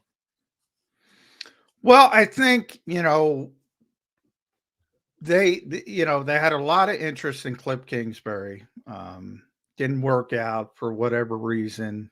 And I think they You think that was close, John? Yeah, I think, well, I'm not going to say close. I think, they had the first interviews with the candidates, Zoom interviews, basically. And I think at that standpoint, going into the first interview, I think their thought process was, all right, if we like what we hear from Cliff Kingsbury, he's going to be the offensive coordinator. And they got through that first interview. And we talk about autonomy and how this is going to work and there were certain guys, obviously led by Jeff Stoutland, but there's, as they announced the coaching staff, there's going to be a couple other guys from the offensive staff staying. And evidently Cliff wanted a little bit more autonomy that they were comfortable with as far as bringing in his own guys. And then they went a different direction. So I wouldn't say it was probably 1A and 1B. And I think Cliff was a little bit too pushy in as far as trying to get things exactly as he wanted it. And then they shifted to Kellen Moore. It's interesting from Jalen Hurts' perspective. I think if you want to accentuate what Jalen Hurts does well right now, I think Cliff is a better fit.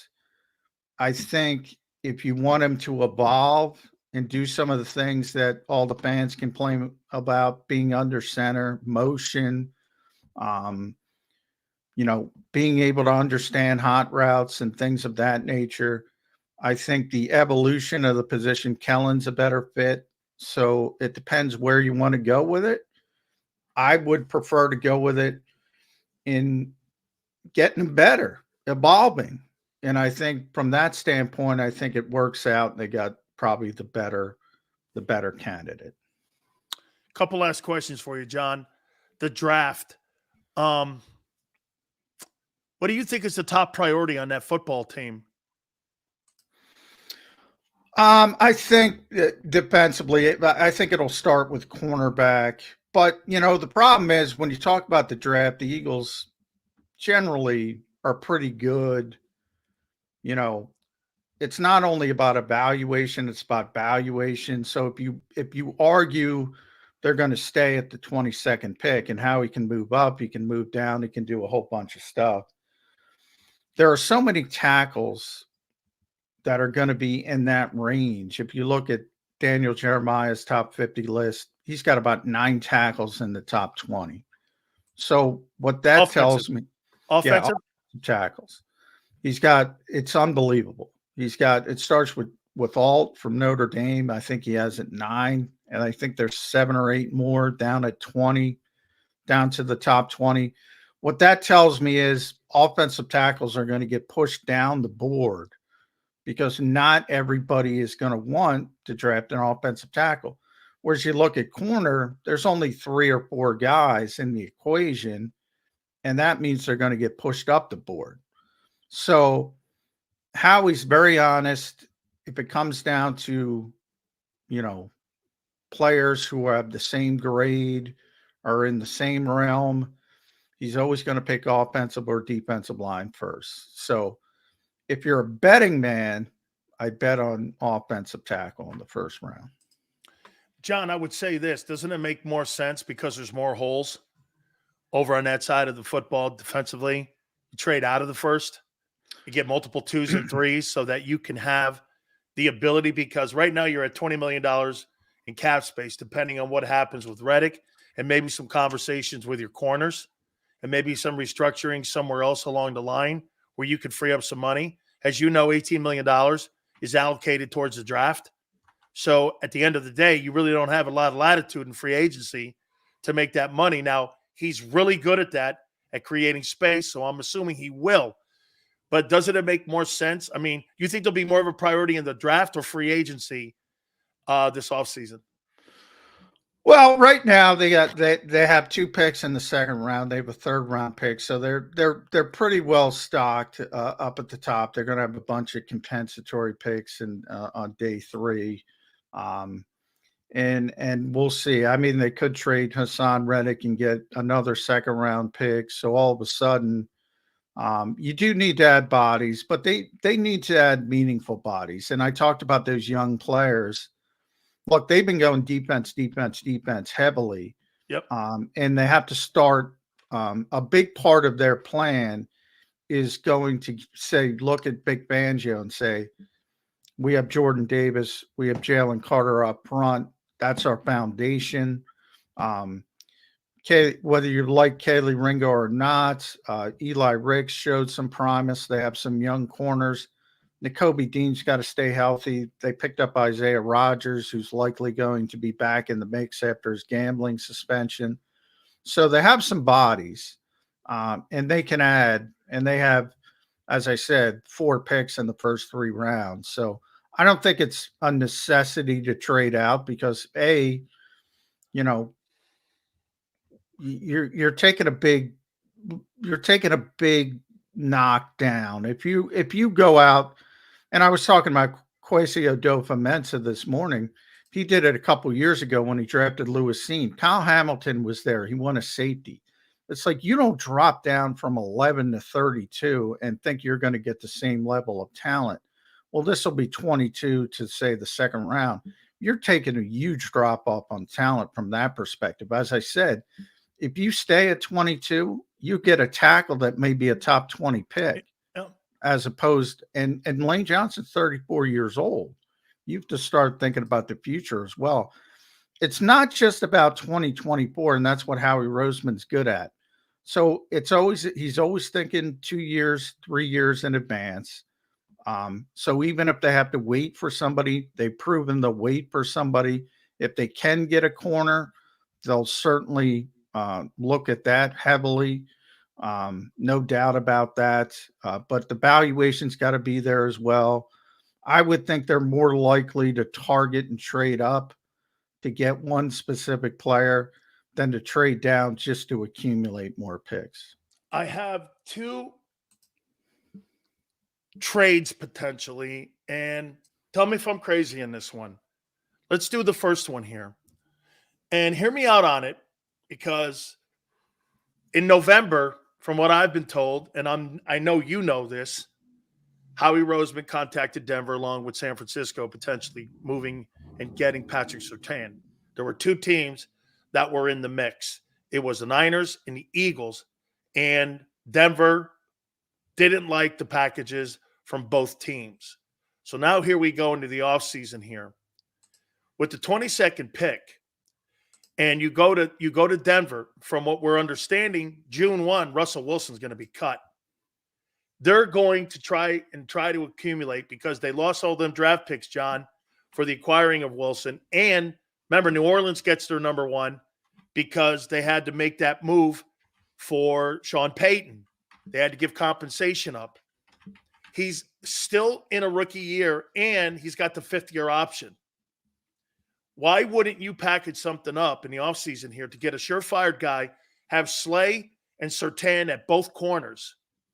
You automatically fix, and you put a 24-year-old guy in the room who's got an option, and he's still on a rookie deal, and it gives you a little latitude, and it gives you a little payroll flexibility for you to be able to go linebacker and maybe some edge depth if you were able to do that and not spend as much money as you have to.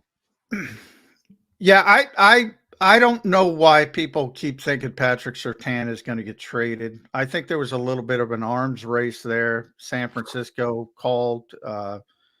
There was some speculation that there was going to be a fire sale in Denver, but he was never made available. Now, the Eagles had tremendous interest in Surtain coming out. They wanted to draft him, and actually they had J.C. Horn ahead of Patrick Surtain. So Cowboys too.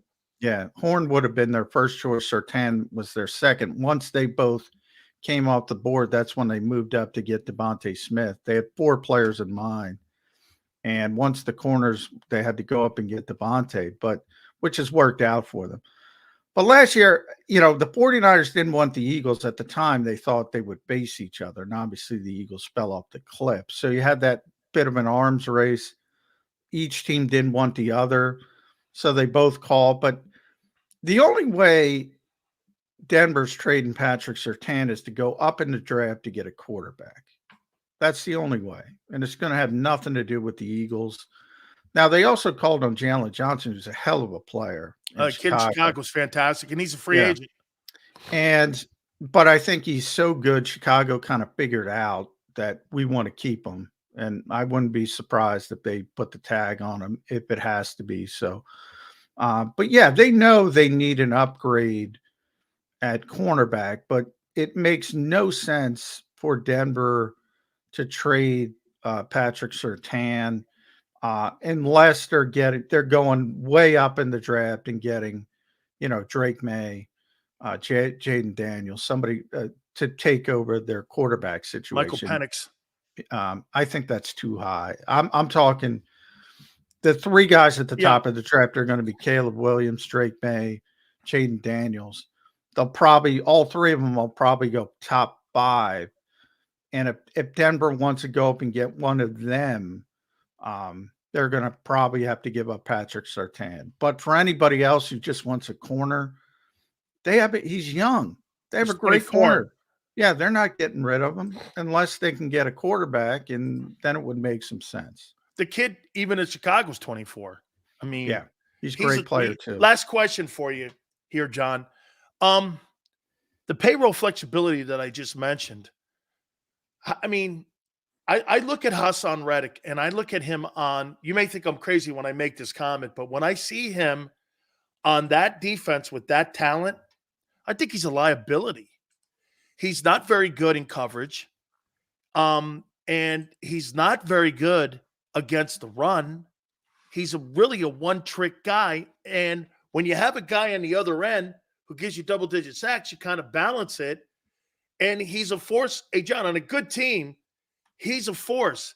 On a team that's 27th in pass defense, he's not very good, and he's no impact, and he's $15 million. If you're Howie, how do you handle this? Do you want to restructure a deal? Because personally, I don't think he's a $20 million guy, and I'm not even sure with his limited skills outside of pass rushing, he's a 15. Now, there's a premium on getting home. I know that. So between 12 and 15, he's probably in the room. But how do you handle this?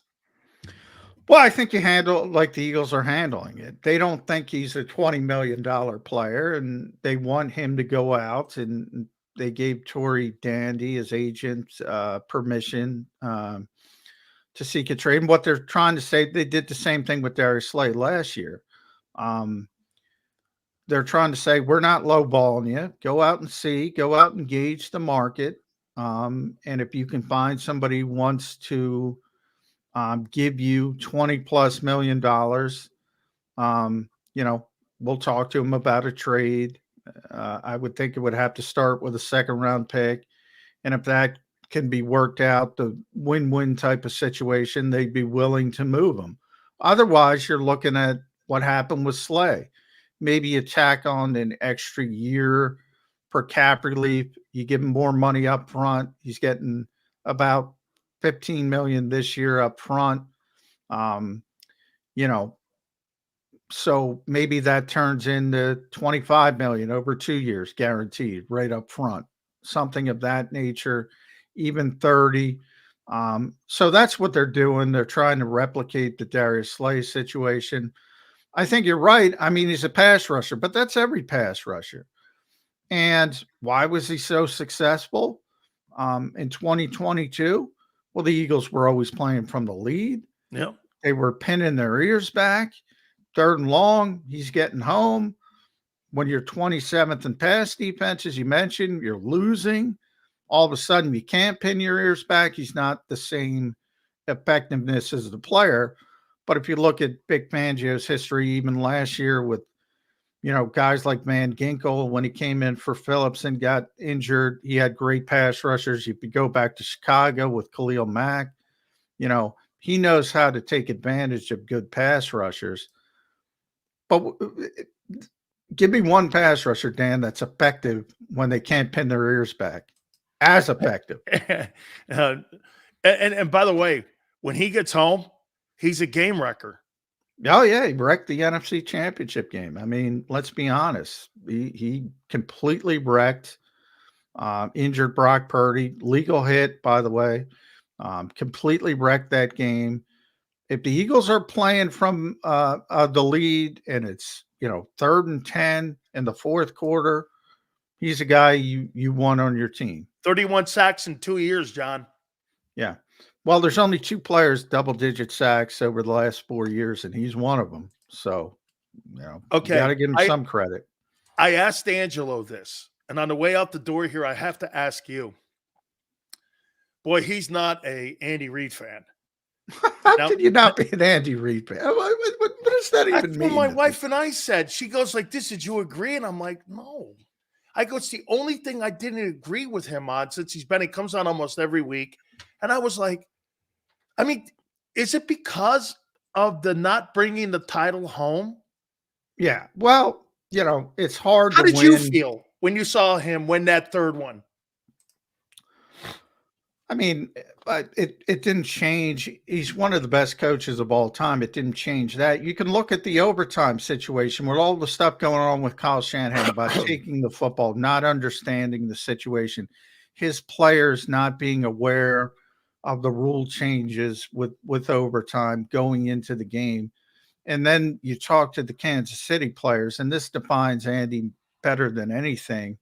They were talking about that stuff in training camp because his attention to detail, even if you go back to 1999 when the Eagles hired him and nobody knew who he was, making the big leap from a position coach in Green Bay. What blew Jeffrey Lurie away was he had binders and plans and schedules. And I always joke about Andy. You could say, all right, what's your training camp? What's day 3 of training camp going to look like in 2026? He already knows. He's already got that mapped out minute to minute, day to day, everything. So he was talking to his players about what they were going to do in this situation back in training camp because he leaves no stone left uncovered. So people get really bogged down about play calling, and obviously here. And I don't know if you saw Tom Brady on the Steve Young podcast, but Tom was great. I've been trying to explain this for 3 years. Tom explained it in 5 words. When play callers are basically, just predictive. They're playing the odds. So if it's 3rd and short, they think they're going to see man coverage. They throw a bunch of manning. If it's 3rd and 14, you're going to see quarters, cover 2, cover 6, whatever, and you throw in what you're best. As a quarterback, you have to understand what's going on. And if you're not in the right play, you got to be depth enough to manipulate it. So people get way too bogged down on play calling.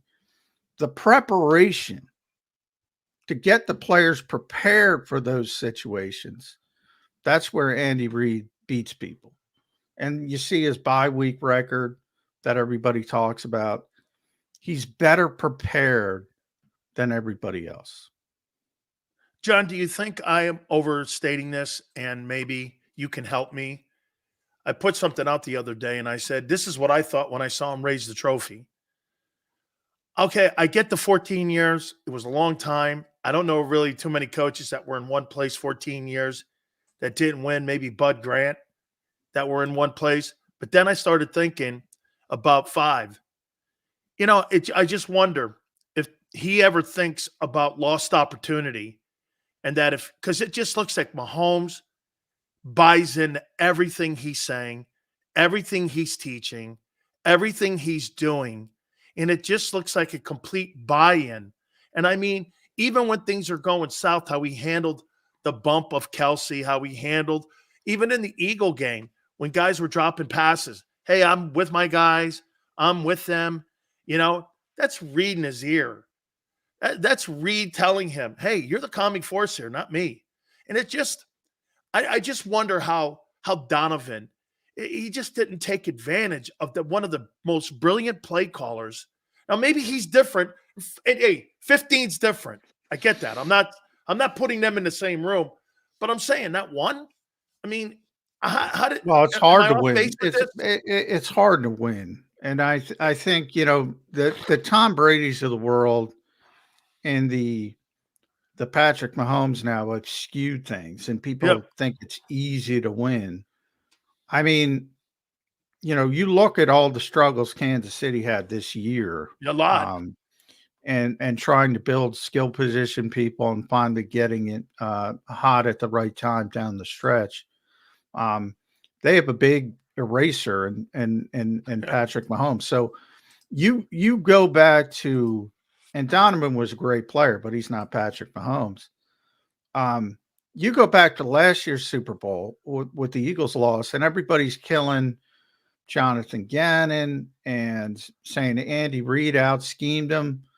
Well, I got news for you. Inside the NFL had Patrick Mahomes mic'd up, and Kansas City wasn't even in the right formation for the second touchdown.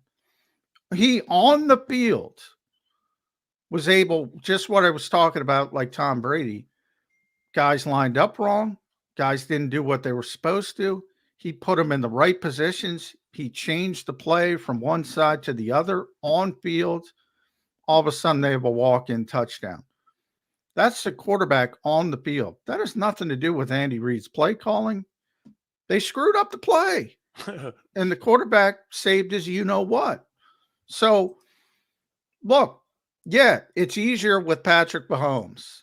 The thing that defines Andy Reid, and you mentioned Bud Grant, because I covered Minnesota as well, and I have a lot of respect for Bud and got to meet Bud. And he lost 4 Super Bowls. And I say this about Buffalo and Marv Levy as well. And he made 4 straight, but didn't win one. In many ways, the consistency is more impressive to me than winning one.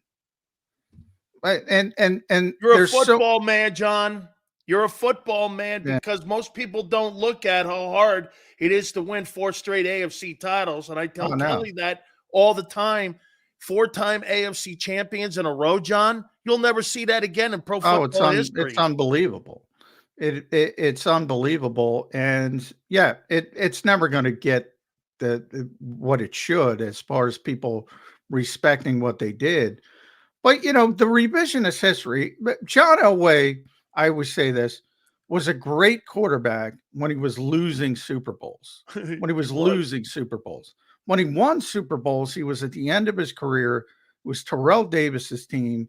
He got carried to nobody remembers. Peyton Manning, they say for years and years and years, he's only got one. And then he won another one. He was terrible. He was terrible. He was carried across the finish line. Yeah. But people say 1-2. Aaron Rodgers, for years, Aaron Rodgers was the best quarterback in football. And people say he's only got one, like it's easy to do.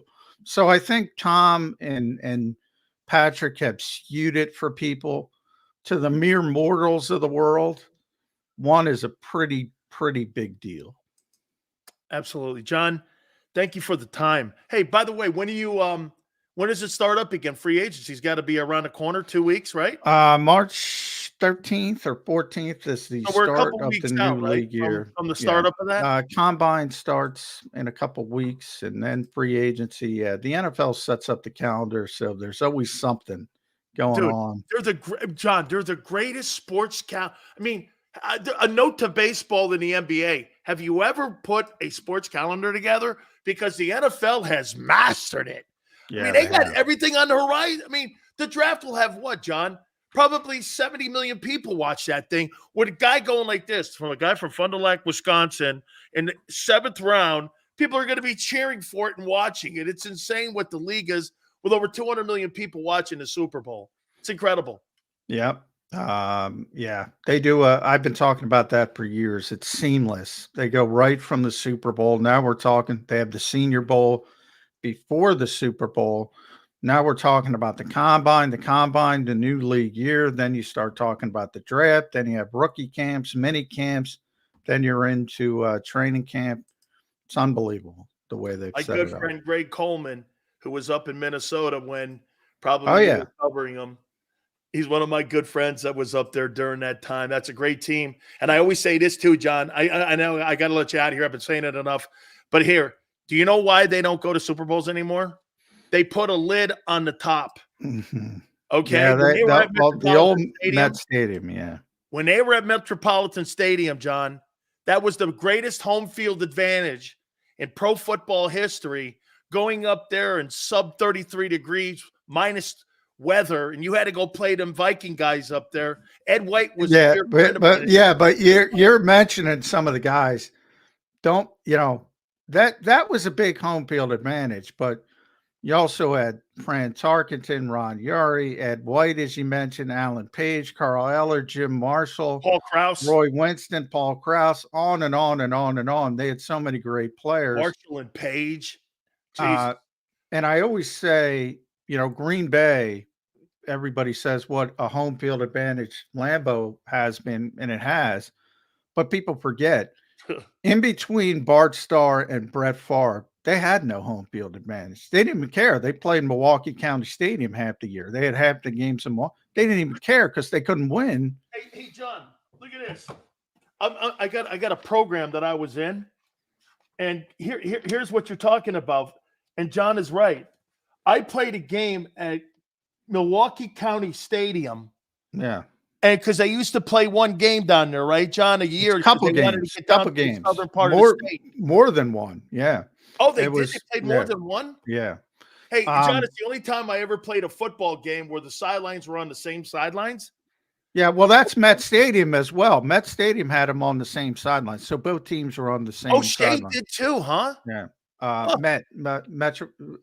Vikings, Met Stadium. Yeah. Oh, Met Stadium. Okay. Oh, Yeah. I didn't know that. John, let me get you the hell out of here, man, before I keep you longer, because we could talk forever. Thank you so much, folks. Don't forget, Birds 365, him and Jody do an absolutely bang-up show each and every single Monday through Friday here on JAKIB. Thank you, John.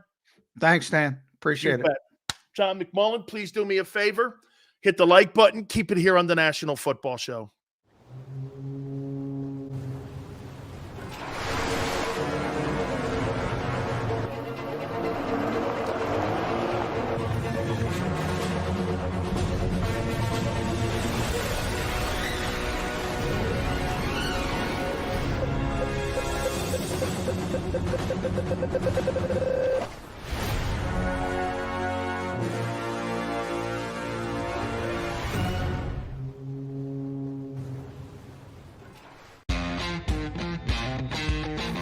Go for the pulls and the pools. Go for the oohs and the ahs. Go for the bubbles and the bubbly. Go for the story and the stories.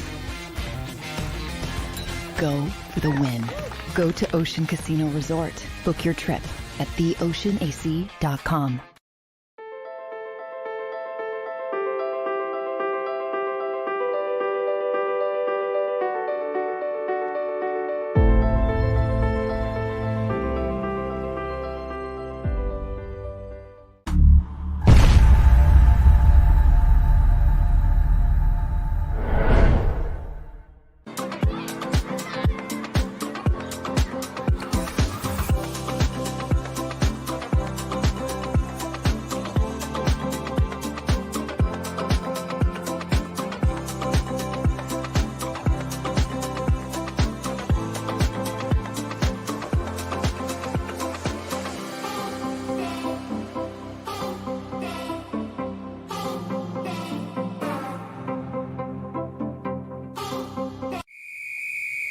Underdog Fantasy has a way for you to play alongside your favorite football team all season long with their fantasy pick'em game.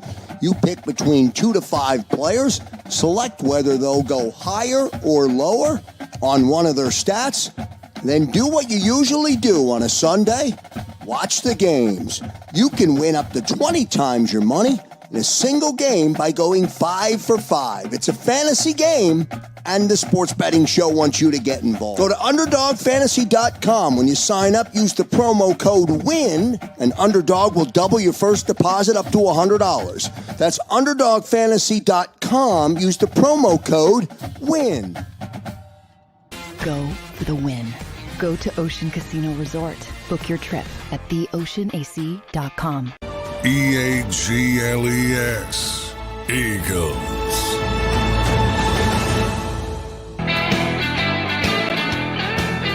Big Silly. Thank you to John McMullen. By the way, Tone will join us at the bottom of the hour at 4:30 Eastern Time. Here are your odds to win the Super Bowl. I don't get Chicago, Atlanta, and Jacksonville. At 10, tied for 10th. at plus 3,000. I mean, I don't get it. Chargers and Jets, I get at plus 2,500. Houston at 8, plus 2,200. And here, 7, Cowboys, Eagles, Packers, plus 2,000. Miami, plus 1,700 at 6. Detroit and Cincinnati, plus 1,200, both teams. The Bills, plus 950, 4th. Baltimore, plus 900. Let me say something here about Lamar. Let me finish it. Kansas City is plus 750, and San Francisco is your favorite again. And they just fired Steve Wilkes. Isn't it funny?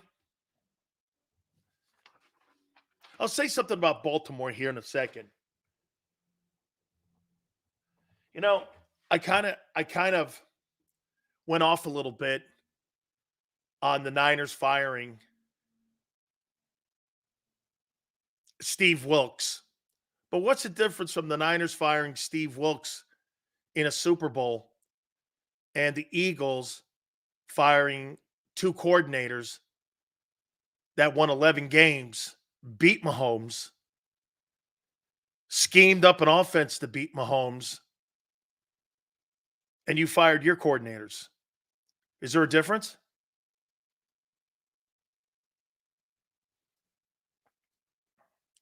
Both head coaches survived.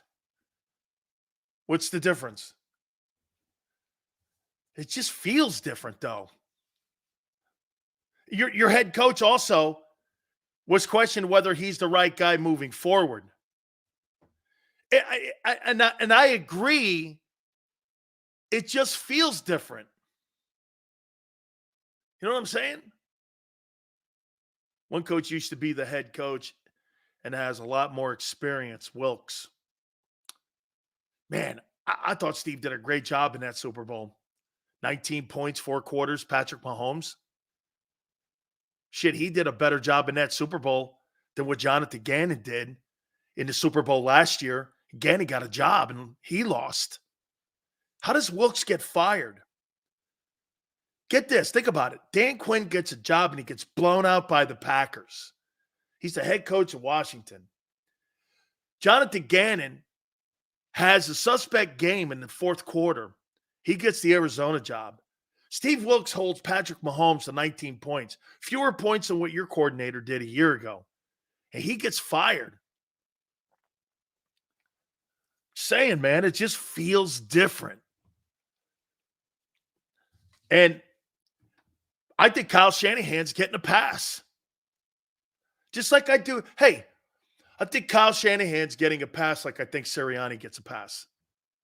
So if we're going to be fair here, let's be fair here. Kyle Shanahan, okay, that's his responsibility that football team laid an egg for the second Super Bowl in the second half.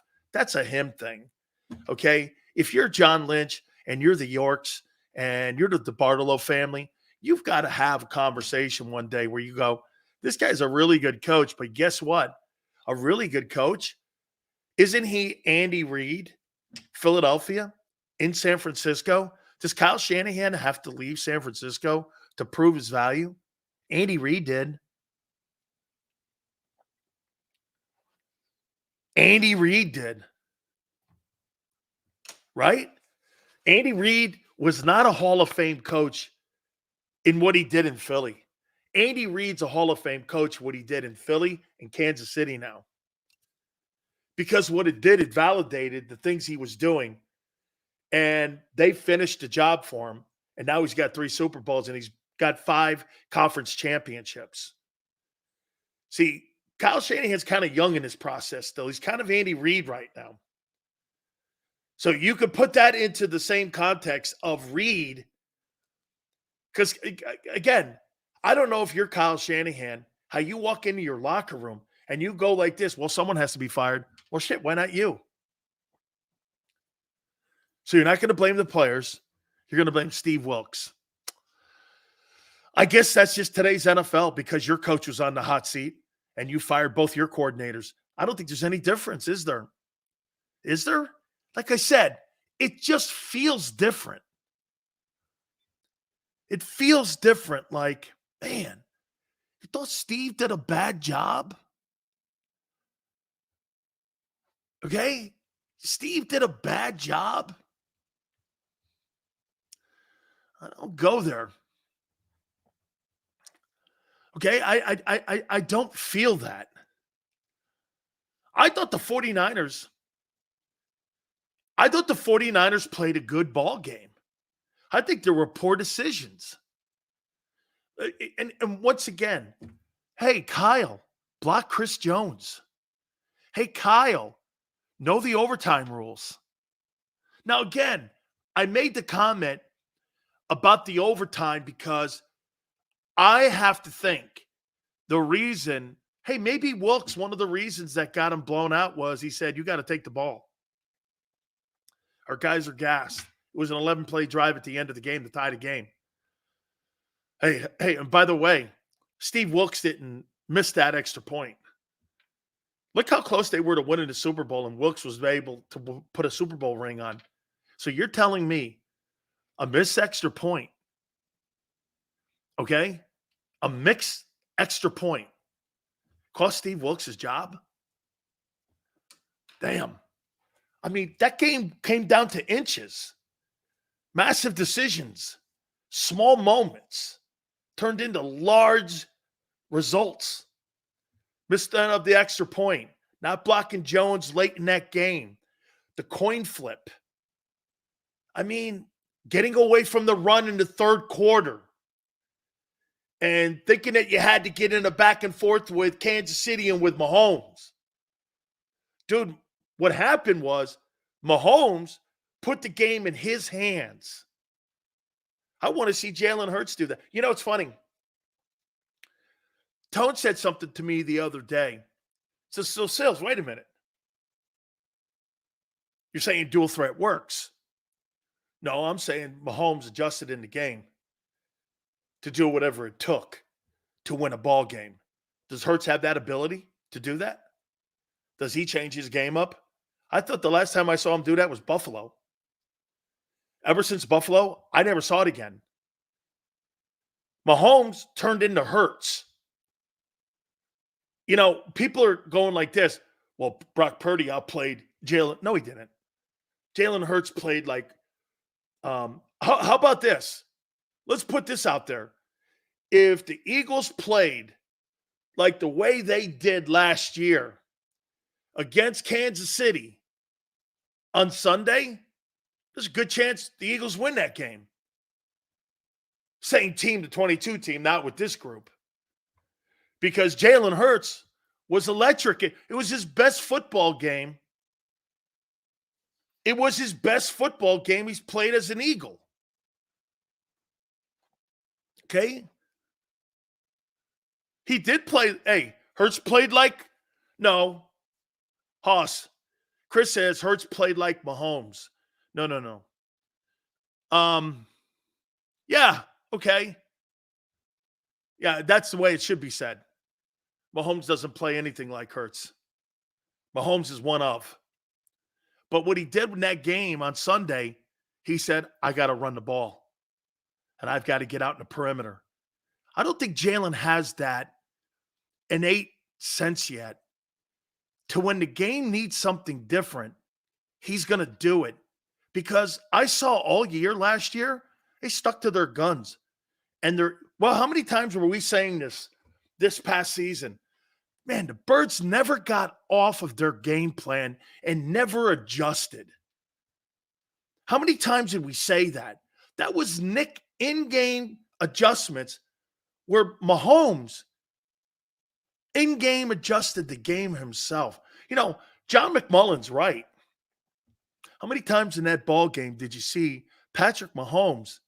I wonder how many times Mahomes changes the play or goes off script And Yale goes like this. He's 5 years younger. Right. Yale, that's been my point with all Eagle fans. You're rushing his development. He's nowhere near a finished product yet. And you guys expect him to play superstar football all the time. And you think he's going to make these leaps and bounds because you saw that leap from year 1 starting to year 2, and you thought he was going to have another leap like that. I said, you'd be lucky to get this much of a leap and advancement. Instead, it went the other way because you didn't put quality people around him. You led him astray. You didn't develop him. Nobody helped. Hey, get this. Everyone had a career year except Hurts, who had a career turnover year. Who developed who? Swift got his numbers. Smith got his numbers. AJ got his numbers. And Hurts was second in turnovers. That's not developing. I don't want to develop those other guys. My quarterback has to be the signature guy in that development. Kansas City didn't have a wide receiver with 900 yards this year or over 1,000 yards this year. It wasn't about developing his wideouts. It was about the continual growth. And look at how Mahomes got to the line of scrimmage. Hey, man, I got an RPO this thing.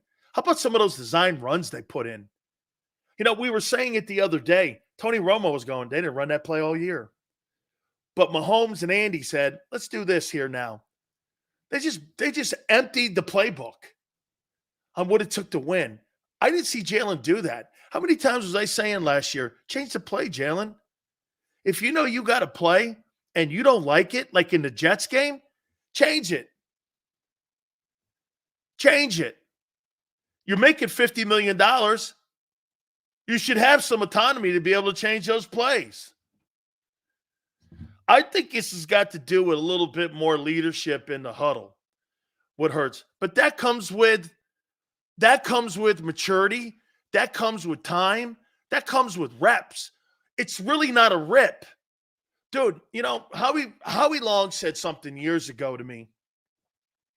You know what's crazy is that you become so smart in the game, and after a while, you have such a feel for the game. What happens is your body falls apart around you and you can't do the things you want to do, but you know what to do, but you can't because your body just falls apart. That's what the league does. Mahomes is a better quarterback today than he was with Tyreek Hill. Jalen Hurts is a better quarterback today because he has A.J. Brown. Jordan Love is a better quarterback today because they don't have Devontae Adams on that roster. It's not about getting the ball to him. LaFleur wants to spread the ball around. Develop the arm.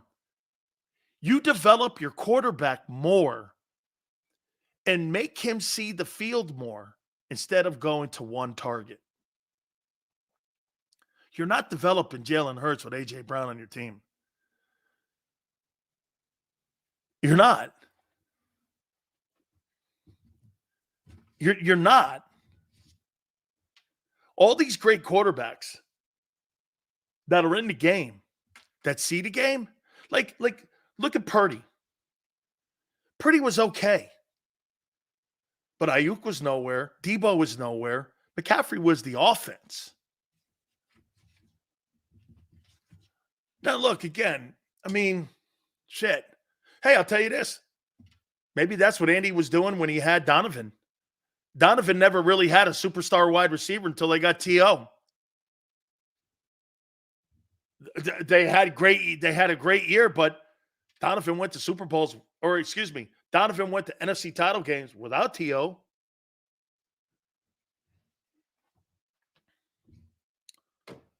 This Reddick story is interesting. Payroll flexibility is the question in my book. Let's bring our friend Tone in, get his takes on what we've been saying here. John McMullen was on earlier. We appreciate John. I know you and him do a great job as well. Yes, sir. How you feeling, sir? Oh, good, man. Awesome.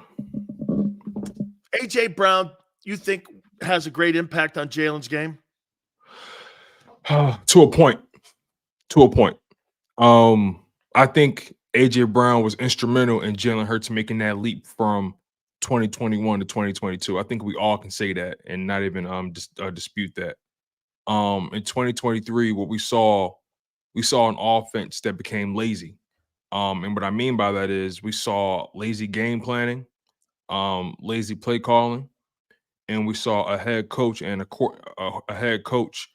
quarterback relying too much on one guy to move the sticks. And lo and behold, we got the result we got. Now, look, do I think AJ Brown is a great player? Absolutely. Do I think, from a talent perspective, the team is better with him? Yes. But is it possible for a quarterback to become too lenient or to rely too heavily on one guy like a guy like AJ Brown? It's entirely possible. And I think in order for Jalen Hurts to take that next step, he has to be able to utilize AJ Brown in a way that doesn't eliminate other weapons on the field, like a Devontae Smith, like a Dallas Goedert. Don't you think in the evolution of a quarterback, Tone, like even with Dak with Amari Cooper, doesn't it get to a point where, yes, that guy helps these guys early on in their career, Yeah. but eventually you have to cut the umbilical cord I agree to with that. where you grow, because it's not about developing AJ. It's about developing your investment. Yeah, it's like eventually you got to take the training wheels off eventually. And it's interesting. Tyreek Hill was extremely instrumental in Patrick Mahomes' development, earlier on. But people got to realize what the Chiefs did when they got rid of Tyreek Hill. They only had one Super Bowl at the time. They took a risk. Oh, they gambled. Huge. They gambled, and aggressive. It was aggressive. It was aggressive, and Andy Reid and those guys, Brett Veach, they looked at each other and said, "Look, I believe in that guy. That guy being 15. I believe in that guy more so than paying this guy. I'd much rather roll the dice with this guy than pay this guy $30 million." And they bet big and they won big. And you got to give credit where credit is due. Patrick Mahomes is a spectacular player who just knows how to elevate the guys around him and just knows how to manipulate the game in such a way where he's in full control. Jalen Hurts is not that player. He's not there yet. And I believe let him get there though. Right. And I have high expectations for Jalen Hurts, right? And sometimes I feel like my expectations could be a little unrealistic. So I try to curve them a little bit, but because you see the talent, but you're really kind of hampered because of the organization and you're not sure because of them. Dude, you're more confident in Hurts. And I am too, but I'm not in them. Yeah. I just think, I think Jalen Hurts is a player that, when I see him play the game, he's a smart player. Absolutely. He's not a lughead out there just throwing his body around, or he's a smart player, but I do think he has to improve at the line of scrimmage. I think not Jeff George. What's interesting? Some of the best, I personally believe the best quarterbacks are better in pre-snap than they are post-snap. Oh, absolutely. Tone, it's a great take, and you're right. And I think Jalen Hurts is great post-snap. His pre-snap needs work. And I think that's where he is. When Brady went to the line of scrimmage, he knew where everyone was lined up, and he knew, and this goes back to Belichick's training. You had the greatest defensive coordinator of all time. And I think I've told you this, they used to play that battleship type of style of game. Yeah. They would have a field in front of him on his tablet, and Brady would. For hours, these two guys would do this. Tom, 39 plus 25. Tom goes like this. We're going to go a man under. We're going to do a rear wheel route, back play now, maybe a block and release here with Gronk. And then Belichick would go, yeah, but don't forget, you got the hash mark over. They were playing situational football, so nothing would be nothing would shock Tom. Right. And once Tom saw the game, it clicked. Right. It just clicked. Tone, sometimes the game, it just clicks. Right. And here, just my small world. Like when you line up, you could feel this. I could close my eyes. And if I feel pressure on this side, I automatically know that they're going to do a down block on me. I wipe across and they want to try to get outside of me in the 3-hole. Or if this guy just goes away, my first say guards in front of me, he goes away. My first notion is not to go with him. My first notion is to look back inside because there's a wham block coming. After a while, you just got to feel for it. Right, and I think that's where, and I think that's where Jalen Hurts has to. Yeah, I think Jalen Hurts has to improve his feel. Right. Look, I'm gonna be honest about this, right? And I say this with love on Valentine's Day, of course, because I'm a Jalen Hurts guy. You know, he's going to have to really fall off a cliff for me to, feel otherwise. But I look at it like this. Jalen Hurts is a player, again, smart guy. He's never going to be able to throw the ball like Patrick Mahomes. He's never going to be able to run like Lamar Jackson. He's never going to have the arm talent of a Justin Herbert or a Josh Allen. He's never going to be that guy. What I'm banking on this. If he can elevate his game pre-snap with his skill set, because again, when you look at Jalen Hurts these past 2 years in comparison to year one as a starter, he went from completing 60% of his passes to 66% of his passes. That's a hell of a jump, and he managed to sustain your Wheaties these last 2 days, my good friend. So when I think about it from that perspective, and I think that's why I'm open to the Kellen Moore situation, because to your point, yeah, you want to get Jalen Hurts back to playing his game, but the last thing I want for him to do is rely too much on the wheels and not enough on the brain. I think Jalen Hurts has the capabilities to pick up that pre-snap stuff, and I think that's why they brought Kellen Moore in. You bring up a great point though every time you say you want to get back to that 2022 Jalen Hurts, and I totally understand that. But your wheels fail you before your brain does. And I think that's where his game has to go to the next level. Being more under center, understanding the motions, understanding where defenders are, understanding, how to utilize the middle of the field. And I truly believe that's where Jalen Hurts needs to focus primarily where his development is. He needs to focus more on the pre-snap, not the post-snap, because he's accurate. He had a bad year with interceptions. But I look at interceptions as being a poor decision maker, not being inaccurate. Josh Allen, and also they evolved the offense. Right. And I also think he wasn't comfortable with anything that they were doing. I think about Josh Allen, right? People say Josh Allen, no, he's a bum. No, the hell he's not. Josh Allen may be a poor decision maker, but he's not inaccurate. And I think that's where people, get it misconstrued with a guy like Josh Allen. So that's kind of how I feel about Jalen Hurts 2023. He's not inaccurate. He just made bad decisions. And I feel like the coaches didn't do a good enough job putting him in positions to win. That's a great take. And watch this. You're dead on. Josh Allen is more talented all around than Jalen Hurts will ever be. But Exactly. the most important asset that Jalen Hurts has is that I believe he's a better decision maker than that guy. And to me, what you were talking about pre-snap, okay, it's more important for me that I have a guy that's smarter than your guy. Exactly. Yes. I mean, yes. It's not about being more talented. Perfect example. Remember that Super Bowl, Tampa Bay versus the Chiefs. Now, obviously, the Chiefs O-line, they had injuries at the tackle position. Things went south. I'm not going to put that on Mahomes, right? But what I will say is this: the smarter quarterback at that time won the game.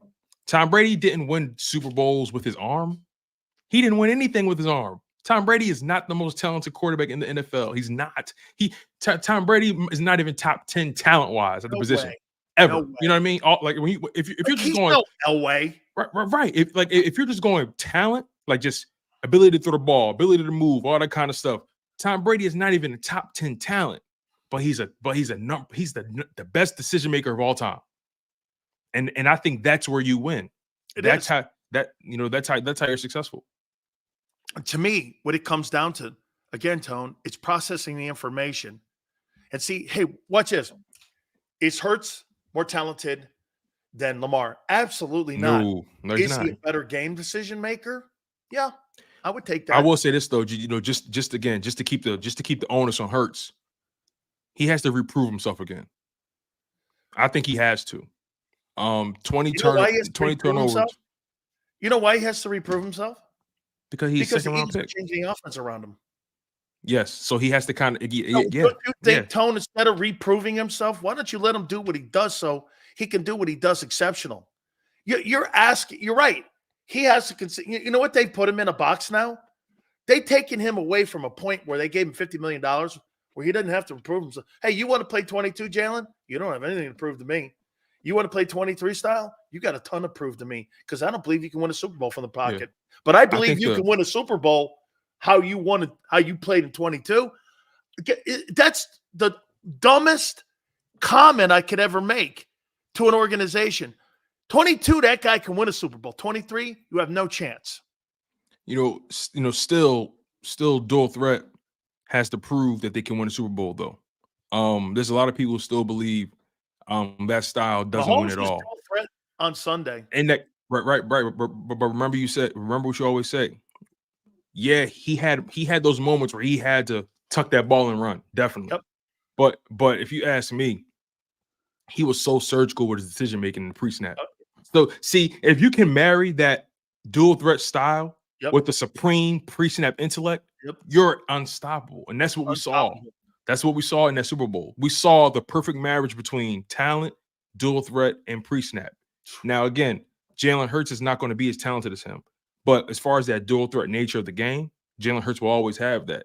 If he improves pre-snap, I think Jalen Hurts can end up being maybe a top 6, top 5 quarterback in his league. If he can improve the pre-snap, if he can do that, if Kellen Moore can find a way to exercise that, I think the sky can be the limit. Again, I'm never going to say he's the most talented. I'm never going to say that because he's not. He never will be. Say he's the most winningest. That's what I care about. I don't care about the talent. I care about winning the games, winning the big ones. Well, wait a minute here. Mahomes, Jackson, Allen, Herbert, Stafford. It's an uphill battle. Prescott, Stroud, Lawrence. Oh, yeah, Burrow, yeah. Love, Murray, Geno Smith, Cousins, Golf. Rodgers played 2 minutes. Not even. Anthony Richardson played 2 games. Then there's Hurts at 17. Damn, dog. Your boy doesn't get any respect. How come? Hey, listen. People make lists They've for a been reason. waiting for that guy to drop the ball on the ground. Hey, look at where Purdy's right. Hey, you think there's anything to that? Purdy's right after him at 18. Exactly. Can you ring off the top 10 guys one more time for me, please? Absolutely. 10 up. Love. Hold on. Wait. Go slow for me. So you said, yeah. Go 10 up. I'm sorry. Go 10 up. Love at 10. First round pick. Lawrence at 8. First round pick. Stroud at 7. First round pick. Prescott at 6. Fourth rounder. Now remember something what I said to you. He's also a Cowboy. Tony Romo was undrafted. Mm-hmm. And does it really matter where you're drafted if you're the starting quarterback of the Dallas Cowboys? Not really. Okay. Tony Romo called a Super Bowl. Troy Aikman's on ESPN. Yeah. But again, I don't want to just dismiss Dak. He had a really good year. I don't want to dismiss what I'm saying about perception. But I know what you're saying, though. Perception. Because that's the only quarterback in the NFL that it really doesn't matter if you're a first or second rounder. But if you're Brock Purdy and Hurts, hey, don't fuck up. Yeah. Okay. So, all right, Dak Prescott, who's next? Stafford at 5. First round pick. Herbert at 4. First round pick. Allen at 3. First round pick. Jackson at 2. First round pick. Mahomes at 1. First round pick. You noticing something? They love their first rounders, baby. I'll tell you what. And then go from 11.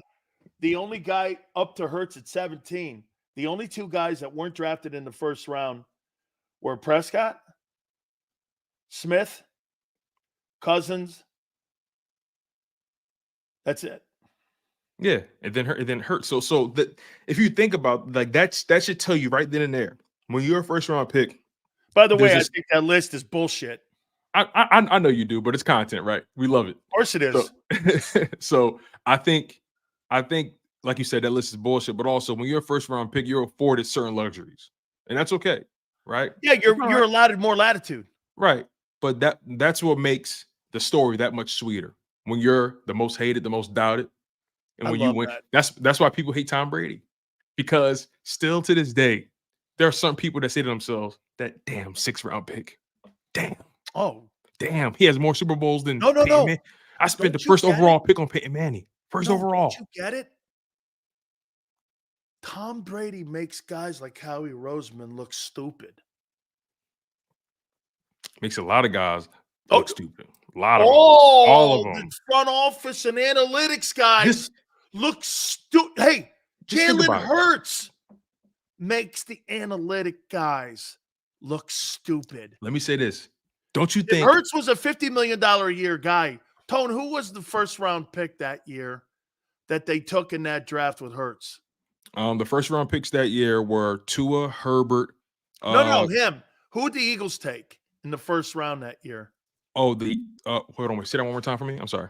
Was it Devontae they took in the first round? Jalen Hurts' first year as a starter, they took Devontae Smith. Okay. Was that the first year was he drafted in 20 or 21? Jalen Hurts was drafted in 2020. Who was that Devontae. first pick in that 2020 draft? Oh, you mean okay? I get what you're saying. Was who it the very Rager? first pick? Yes, Rager. Yes. Rager was the. Please don't remind me. How stupid Jalen Hurts has made the front. So you had a talent evaluation on Jalen Rager to be a 1, but your $50 million evaluation where your second round evaluation where everyone in Philly hated the pick, and he was drafted as a seatbelt. So I'm wondering if it was luck or they just needed a position. It was Maybe listen, both. It was I'll put it this way. They drafted the position because they needed it. They're lucky that he turned out to be what he is. Oh, Because they had no idea Jalen he was Hurts going to be made what he your front was. office look He stupid wasn't. twice. I'm gonna keep it 100 with you, man. And I like Jalen Hurts. He was not the long-term answer in 2020 I went or like 2021. this. What? He wasn't the long-term answer. Of course You he know, wasn't. They had just given you know, what's his name the money. Right. Based off of that part too. You paid Carson Wentz, and then even after you moved on from Carson in 2021, they were prepared to offer the farm 2 for 1s. Deshaun Watson and Russell Wilson. And remember, they had 2 1s in the draft. I don't understand why people want to ignore that fact. It's reported, it's documented. They wanted to trade. They wanted Deshaun Watson or Russell Wilson. Russell Wilson vetoed the move. Want to look bad because they missed with Rager, and what Jalen has done. Now all of a sudden they're propping him up. They're giving him $50 million. $50 million covers the second rounder.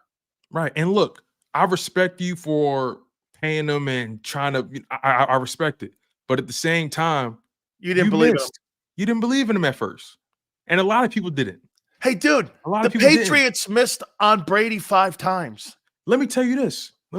Right? Do you think the NFL? Listen, we all know some of the greatest quarterbacks of all time were not drafted in the first round, right? Montana, guys like that, right? But listen to this, right? Do you think if the NFL had it their way, they would love for the greatest of all time to be a first rounder? Oh, of course. If they had it their way, because the front offices would look brilliant. Exactly. How many first picks? Yeah, I guarantee you, if you looked at the history of Super Bowls that are won, Bart Starr wasn't a first round pick. Mm-hmm. Len Dawson, I don't believe was a first round pick. Namath was. Staubach was not because he was a later round guy because he went to the Navy. Greasy was, I believe. Montana was a third rounder. Aikman was a first rounder. Elway was a first rounder. Peyton Manning and Eli were first rounders. And he was a first pick. I don't know how many first picks have won it. Maybe Manning's the only one. Flacco was a first rounder. Jeff Hostetler, I think, was a free agent with the Giants. Sims was a first rounder. I'd say half the Super Bowl champions were not first round draft choices. Man, I'll say this, right? So I'm looking at something right here, and I'm looking at Super Bowl champions. Let me make sure I got this right. All right. So I'm looking at Super Bowl quarterbacks dating all the way back to 66. Yep. The 66. Well, yeah, 67. Well, yeah, 66. 7? Okay. And I'm going to pull it up for you. It's Starr. Yeah, Bart Starr. Yep, he's the first one. He won 2. Was not a first rounder. But I want to pull it up so we can really just go through this because it just tells you, or shows you rather, that do you really have to draft the quarterback in the first round? No. Do you really have to? That's what they condition you to think. It's the hardest position to evaluate. Oh, what that is, way to pull that stat. Look at that. Starr was the 17th pick. Mm-hmm. Let's get it a little bigger. Excuse me, 17th round. Namath was a 1. Dawson was the 5th pick. I didn't know Earl Morrall was. Staubach was a 10th rounder. That's because of the Navy. Mm-hmm. Greasy's the 4th pick.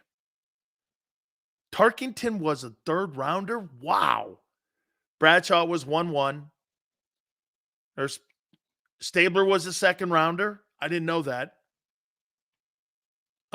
Plunkett was 1-1. That's right. Montana was a 3rd rounder. Theismann was a 4th rounder. Ron Jaworski was the 2nd. Joe Theismann was the 4th. David Willey was the 8th.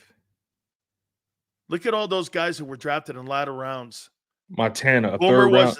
1985, Montana, a 3rd rounder, beat a 1st rounder. The NFL was sick. Actually, think about it. He was almost a 4th rounder because back then they only had 28 teams. Oh, yeah, you're right. So basically, a 4th rounder. 4th round pick. Basically, a 4th rounder. 4 rings. Beat a 1st rounder. Like the NFL doesn't like that. They don't like that. Not only did he beat a 1st rounder, Montana beat a guy who was the 1st pick overall. Hostetler, 3rd. Rippin, a 6th. And by the way, that's misleading, that 1-1 Buccaneers, because it was the supplemental draft. Because if people remember correctly, Steve Young was a USFL player. So he was in the supplemental. It's a supplemental draft. That is misleading. That's a good call. Favre's a 2. Warner undrafted. Holy piss. Warner's the only dude that won a Super Bowl that's undrafted. Mahomes, look at it. Jake Delhomme, undrafted. He went to Louisiana Lafayette. Really? Who comes out of there? Look at Brady's 6th.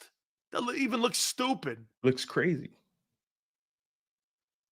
There's Warner again. That's right. He went with the Cardinals. What a psycho great story that is. Isn't it interesting that all Tom Brady's Super Bowl wins have gone against first-round picks? Russell Wilson, 3rd. Well, yeah, Russell Wilson, he beat the 3rd Brady. Yeah, he's a 3rd rounder. You're right. Yep. So again, my point. There's your boy Foles, 3rd. There's my boy Foles, Nicky. So again, I forgot Mahomes was a.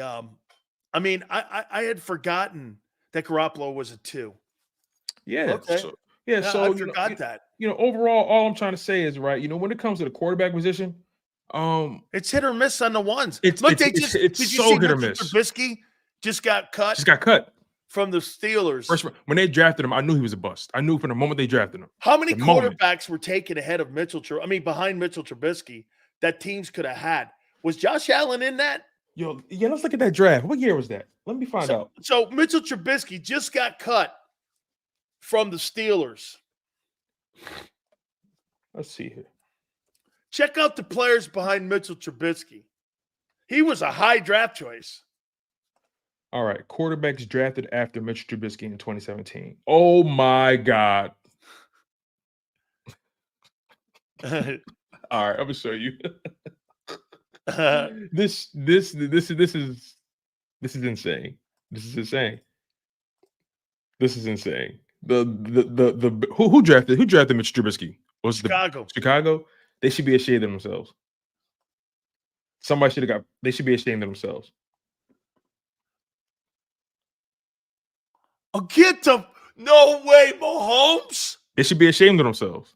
And Deshaun Watson. Dude, that kid Joshua Dobbs is good. Yeah, he's all right. He's all right. I wouldn't start him, but he's a solid backup. But he's better. I think Joshua Dobbs is better than Trubisky. Shit, even that guy CJ Beathard has won games. I think Beathard's better than Trubisky. Patrick Mahomes was trapped. Oh my God, the Bears could have had Mahomes. Patrick Mahomes. They could have had Patrick Mahomes. They could have had Deshaun Watson. How do you draft Trubisky over Mahomes and Deshaun Watson? Even evaluators didn't have Trubisky over them pre-draft. But here's the problem with the NFL. You have people in these organizations who want to prove they're the smartest ones in the room. Oh, that's the problem. That's your boy. Hubris. You have people who are so ego-driven. They want to be the ones that say, "Hey, we found this guy. Everybody else was against him. We picked him, and he became the guy." Okay, all right. You can play that game all you want. I'm going with the proven commodity. Deshaun Watson, national champion. I'm going with that guy. I'm gonna troll the Bears after the show. Hey, let me tell you this though, dude.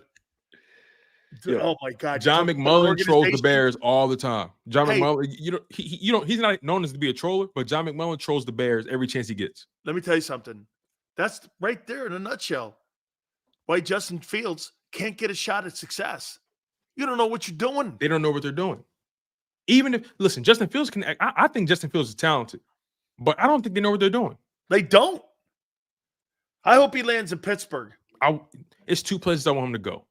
Either Pittsburgh or Atlanta. Atlanta gives him a better chance of winning the division. But I want him in Pittsburgh. Yeah, that's what I really want him with Tomlin. I want him with somebody that's competent, so I can say without a shadow of a doubt whether he's good or not. Yep. I want Mike Tomlin with him. I would love to see it. Because Mike Tomlin's a great coach. And Justin Fields, I've never heard anything negative about his work ethic. No. I've never heard anything negative about his leadership. Nothing of the nature in Chicago.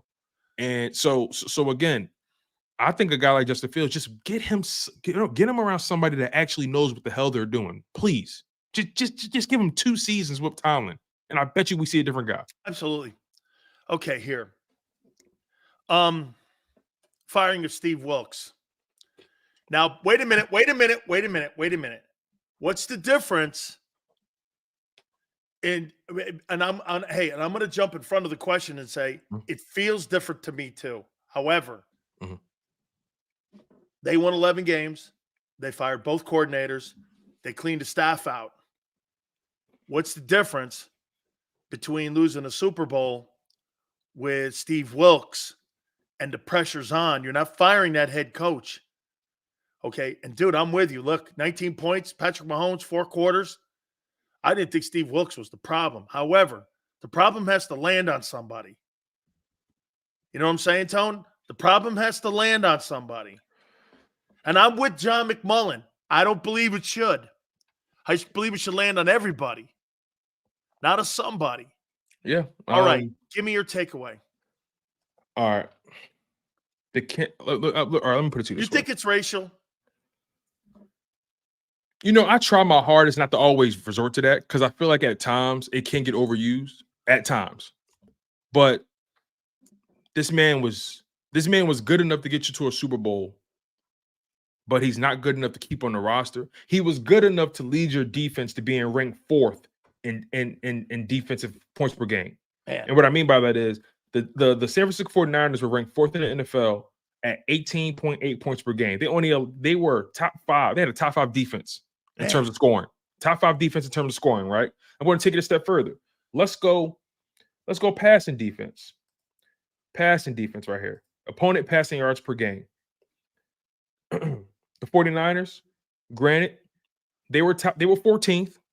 Hufanga, I think losing Hufanga hurt them. You lost your best safety, Talanoa Hufanga, right?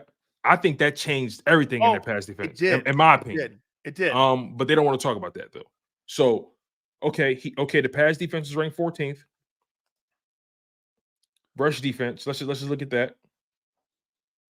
Our opponent rushing yards per game. Here we are. The 49ers had a top 5 rushing defense. You couldn't run the ball on them at all. But even then, they were a top 5 defense in terms of scoring. You couldn't score on them. Maybe you could pass the ball here and there, maybe they'll bend, but you couldn't score and you couldn't run the ball. And they had all that talent. So he was good enough to get you to a Super Bowl, but all of a sudden it's his fault. You undermined him in that Super Bowl, by the way. There was a play where Steve Wilkes had guys, had his guys ready and out there ready to go. And Kyle Shanahan called a timeout, and Tony Romo said it on live television. Shanahan didn't like what he saw from Steve Wilkes. That's why he called that timeout. You undermined him in the Super Bowl. You undermined him in that Vikings game. First of all, let's make it clear. When he did that He was setting up an excuse. That's a good question. Let me put this in perspective, right? In that Vikings game, right? That infamous. I never looked at it blitz. that way. Yeah. You think he set him up there with that? I would hate to think you're thinking that far you know ahead. What? In That's football why game. John Lynch was at that press conference yesterday or the other day with Shanahan. I've never seen him have one of them, Howie Roseman, Nick Sirianni, general manager sitting in with Kyle. He's pretty smart cat. He knows what he's doing. I look at it like this, right? Steve Wilkes was a defensive coordinator that was known to blitz. When he was in Carolina, where he had a top 5 defense, they blitzed 45% of the time. So you bring him to the 49ers and you think he's going to change his stripes? You know who you're hiring. If he wasn't the guy you believed in, why hire him in the first place? You undermined him all season. You let players talk about him behind his back all season. You're letting whatever Nick Bosa said, you're letting players throw him under the bus.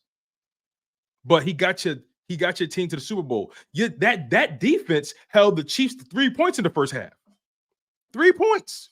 Some of these guys are bringing good points up here on Shanahan. The offense. He has hired 2 black DCs. That's fine. That's fine, and I respect that. And I'm not going to dismiss that either. I'm not going to dismiss that. They're right because that's real, and that's documented. So I'm not going to dismiss that. That's why I'm trying not to just. If you notice, I didn't say it was racially motivated yet. If you notice, I didn't say that yet. It just feels it. But it just doesn't. I don't like the optics. Yeah. Because again, you knew who he was. You had a top 5 defense. You held the Chiefs to 3 points in the first half. In that game, would you say the defense underachieved or the offense underachieved? Oh, the offense underachieved. In that Super Bowl. Offense. At halftime, they were up 10-3. Shouldn't they have been up by 21-3 at least? You fumbled on the opening drive. You couldn't sustain drives on offense. That defense kept Patrick Mahomes and Andy Reid at bay for as long as they could. And you didn't do nothing with the ball. Chris brings a point up here. Where is it? Put that up there because I want to go here, and people don't know this rule. If you hire a minority again, another minority, say they hire a black DC here. Chris, you're cooking with gas, Chris. Hold on here. They hire another black DC. They develop him into being a coach or something. They get comp picks for that. He's right. 49ers are being criticized by teams across the league because you know what they're doing? Now, again, they're being criticized for doing the right thing, Tone, but still, they're getting these comp picks. That's true. I didn't think that far ahead. Picks. Chris, it's 2 threes, if I'm not mistaken. Chris, is it 2 threes? I don't remember, but Chris got his tinfoil hat on, and I like it. Dude, Chris, do they get 2 threes if they develop this guy into because get it, Tone. If you develop a front office guy, or if you develop a coach, you get comp picks for having an African-American or minority in the building. Okay, here we are. I had forgotten about that. It says, okay, the league adopted the Rooney Rule in 2003, requiring teams to interview at least one person of color for head coaching roles. The rule, which aimed to improve the low number of minorities in head coaching positions, no, there's a new changes since while last year. Okay, so in November 2020, team owners approved a proposal to reward franchises who developed diverse talent. Now, when teams lose a minority executive or coach to a promotion with another team, they receive a third-round compensatory pick for 2 years. If a team loses both a coach and a personnel member, it receives a third rounder for 3 years. So, in losing DeMarco losing Robert Saleh and DeMeco Ryans, and they're getting third rounders. They're getting a third rounder for 2 years. So that's that's technically 4 third rounders. Because you get a third rounder for 2 years in comp picks. So when you lost Saleh, that's 2 third rounders. You lose DeMeco Ryans, that's 2 third rounders. So that's 4 third rounders. Right. He's fired, but if you hire another guy, I guarantee you they're hiring a minority. Now it's Steve. Now they fired him. Yep. But if Steve Wilkes gets hired somewhere else, or does firing him void it? I think it voids it. Okay. But still, Saleh, DeMeco Ryans, that's 4 third rounders you got. They saw something in this. They hire a black defensive coordinator. They saw this. Listen. You watch this. I bet you Sean Desai's up for the job. They saw the system and they manipulated it. Watch Rivera get that job. Now, are they wrong for seeing a loophole? No. But when when it looks like this, you blame people for using a tax code to get tax breaks where I don't have to pay my income taxes? Not really. Tax code's in there. It's in there. If you know, listen, if the rules in place for a reason. Now, here's where things get tricky. If you're hiring guys and they suck, and you're just trying to hire, minorities and they're not good at their job, you know what I mean? Now it looks like you're really reaching. I know it's a double-edged sword. It sounds like it. Dude, we sound racist by going, hey, you're hiring only black guys to get We're paid. overcooking it. We're overcooking it for sure. But you have to think like business people. No, you have to think like shark NFL guys. Like sharks. Like you got to think like sharks. Because sharks eat guppies. Yeah, and also, now granted, DeMeco Ryans and Robert Saleh, they were on the same staff. They developed DeMeco. Remember, that's the rule. If you develop diverse talent, you lose them to a hire, you get 2 third rounders over the course of 2 years. So that's 4 third rounders they got, losing DeMeco and Robert Saleh.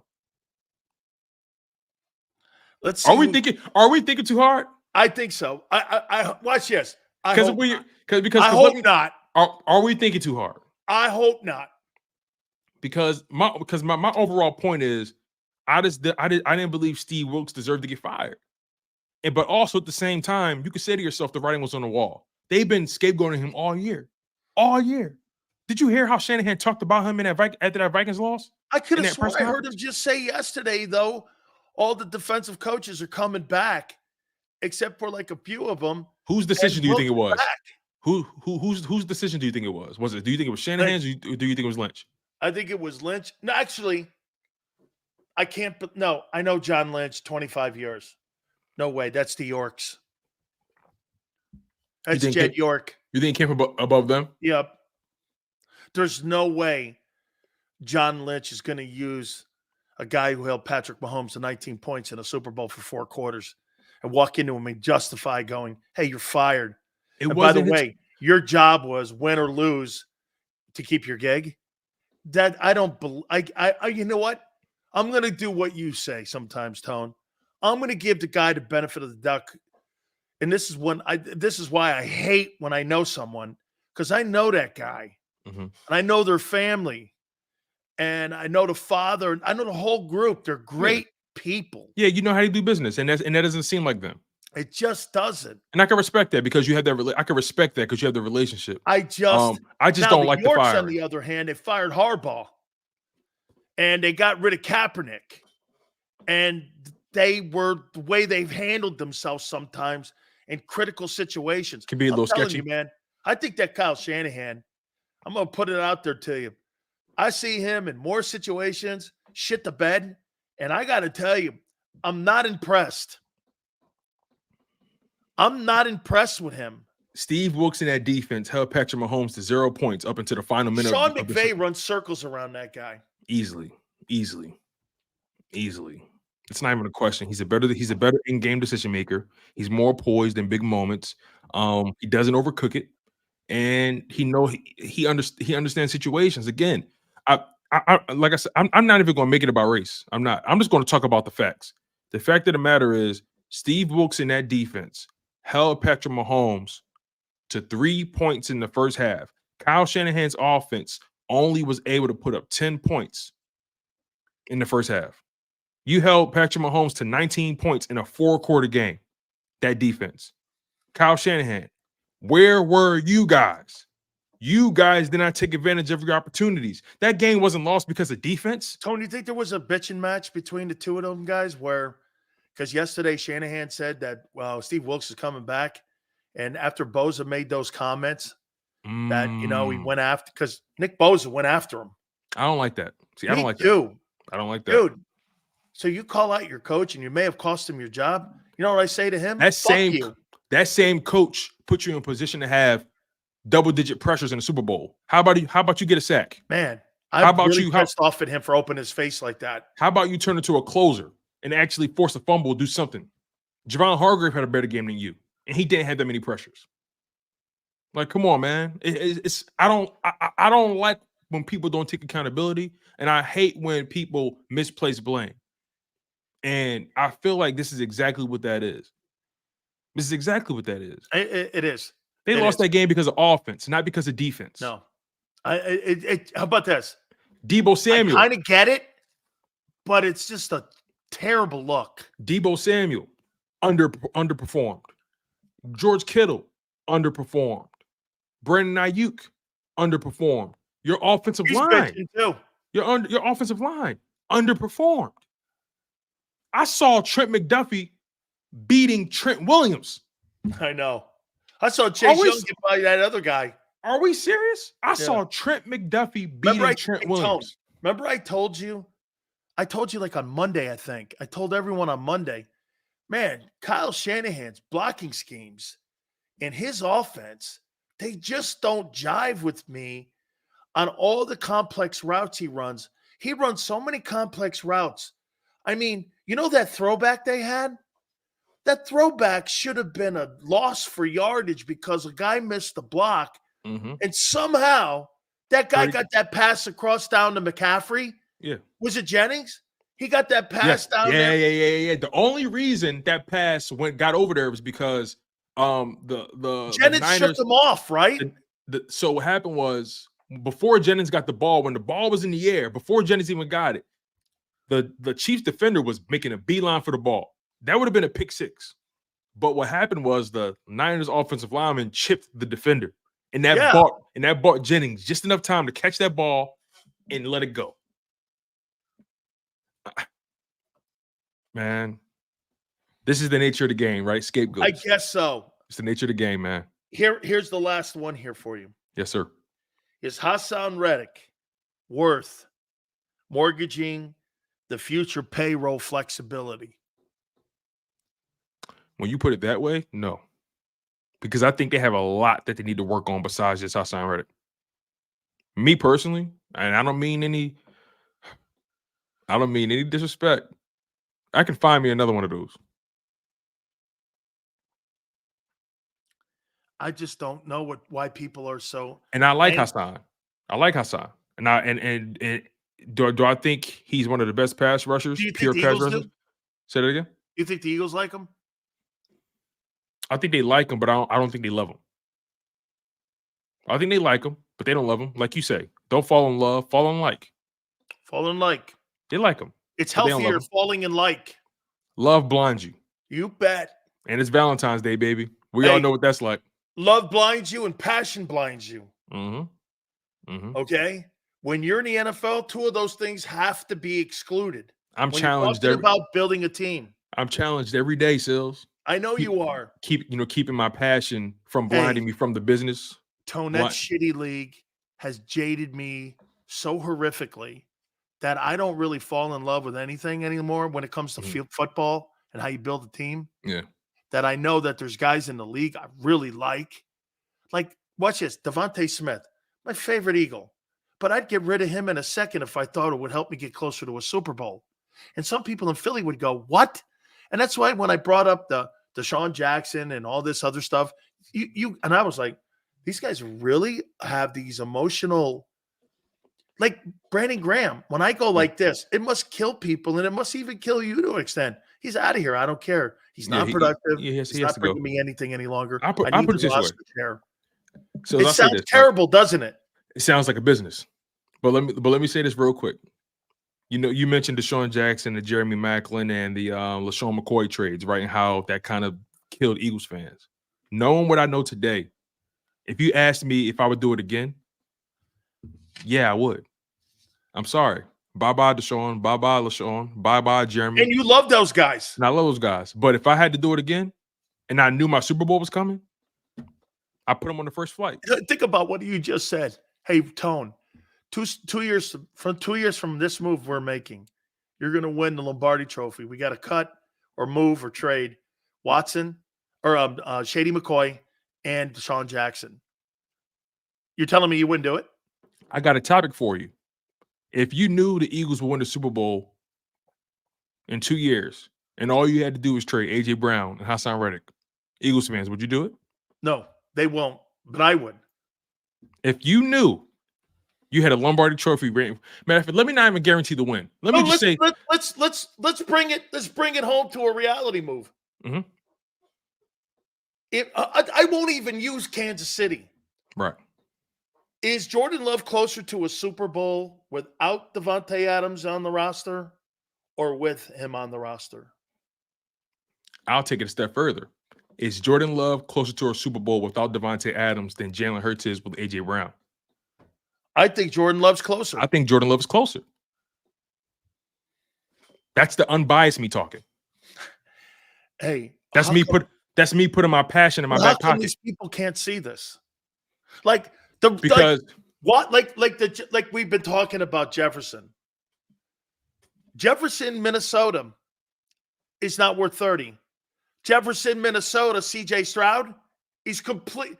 But wait, watch this. Worth 30. He's not going to get you to the Super Bowl because a $30 million guy and a $50 million guy. Oh, wait, well, if he's on a rookie deal, there's a different dynamic there. But Tone, these big-time $25 million wide receivers don't lead you to the promised land. There's a reason you see teams getting rid of big contracts when they know they're not close. Can you do me one last favor before you get out of here? Yes, sir. Can you put up the list of the Super Bowls, the Super Bowl winners? Gotcha. In the last Super Bowls, and I want to take a look at something here. We took a look at the quarterbacks, and I want to make a point to you. Okay? All right. I want to make a point to you on, like, in your A.J. Brown deal here and your Devontae Adamses and Stephon Diggses, and who else makes a lot of money? Tyreek Hills. Okay. Go down to the 2000. Go down to this last one. I got you. Okay. All right. Here we go. All right. There it is. Kansas City, no $20 million receiver the last 2 years. Rams, no $20 million receiver. Cup got the deal. They paid Cup afterwards. No $20 million deal in Tampa. Mike Evans is leaving because he wants a $20 million deal. At the time, was Mike Evans? I'm not sure. That's a good question. Mike Evans may be making $13 million.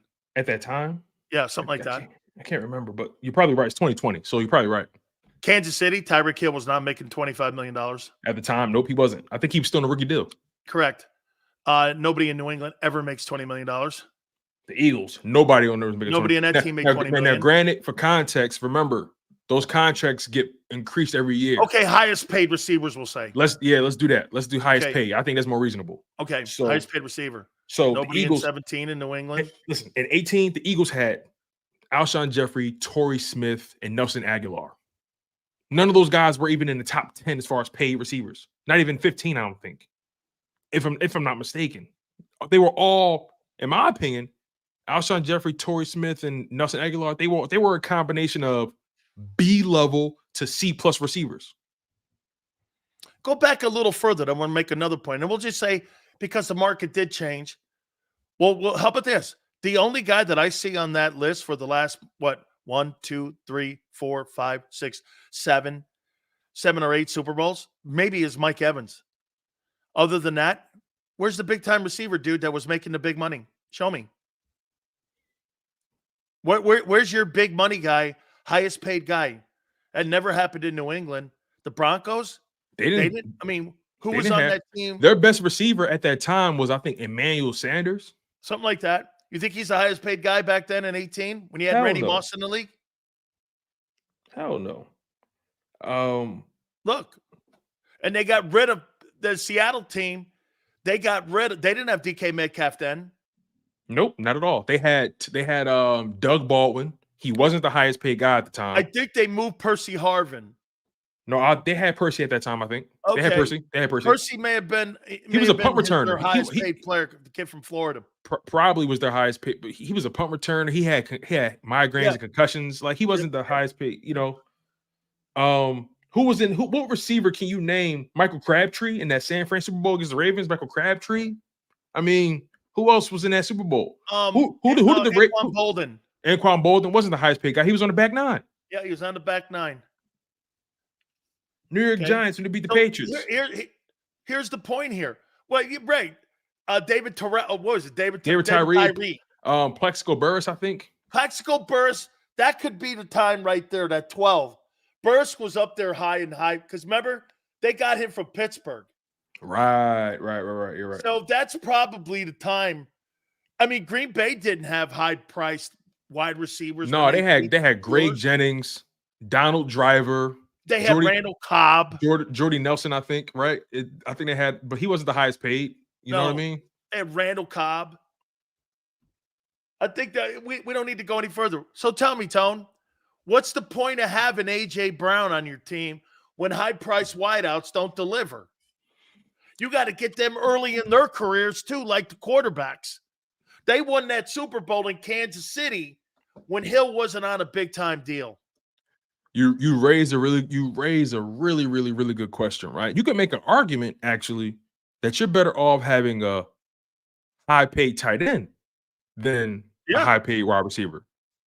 You know what I mean? Hey, I'm paying my quarterback.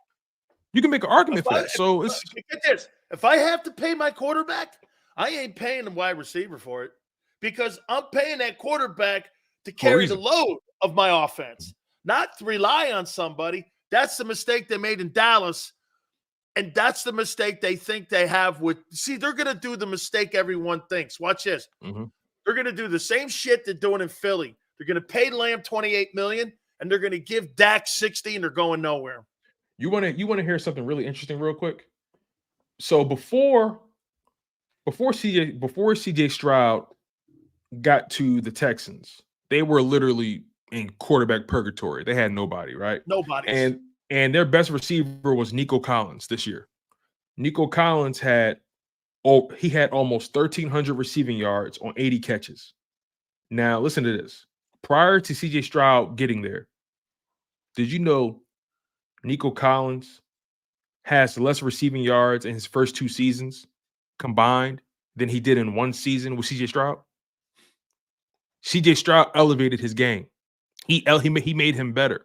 Nico Collins is the best receiver that they've had since Andre Johnson. I can agree with that. Obviously, he's not Andre Johnson, but no, he's the best since then. Andre Johnson had T.J. Yates and Matt Schaub. Like that. And Matt Schaub. I mean, no disrespect, but it's like Osweiler and guys like that shit. Right, and made the Hall of Fame still. Can you imagine if he had a quarterback? I know. I congratulated him the other day. I told him him and Devin. Isn't he a Miami guy? Yeah, he's a Miami guy. Okay. Get this. You ready for this? Him and here was the offense on that Canes team and that 0-1 team. They had him, Andre Johnson, Reggie Wayne. They had Frank Gore. They had Willis McGahee. And I think Edrin wasn't there. Oh, who's the guy from Washington they had? The guy, who's the guy that was the running back for the Washington Redskins back in the day? They had these 3 guys all go in the first round. Wait, it was utterly insane. They had Bryant McKinney. Dude, on the 2000 team, Sean Taylor was a backup on that team. They had Ray Lewis. They had Ed Reed.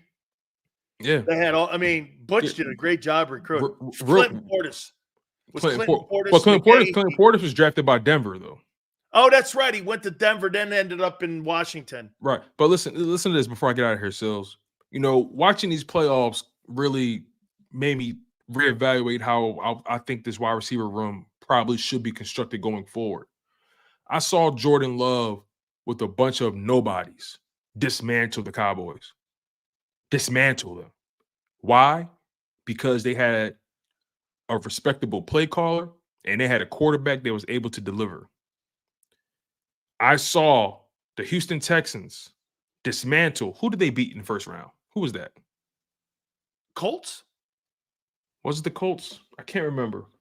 Or the Steelers? Or Cleveland? Cleveland.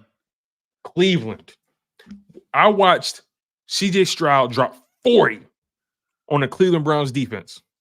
40 with a bunch of receivers that we didn't even know them until this year. I know. So what I'm trying to say is I would much rather save some money, maybe pay one receiver, maybe one, maybe. And then, listen, I'm going to get some people nervous here. I get it.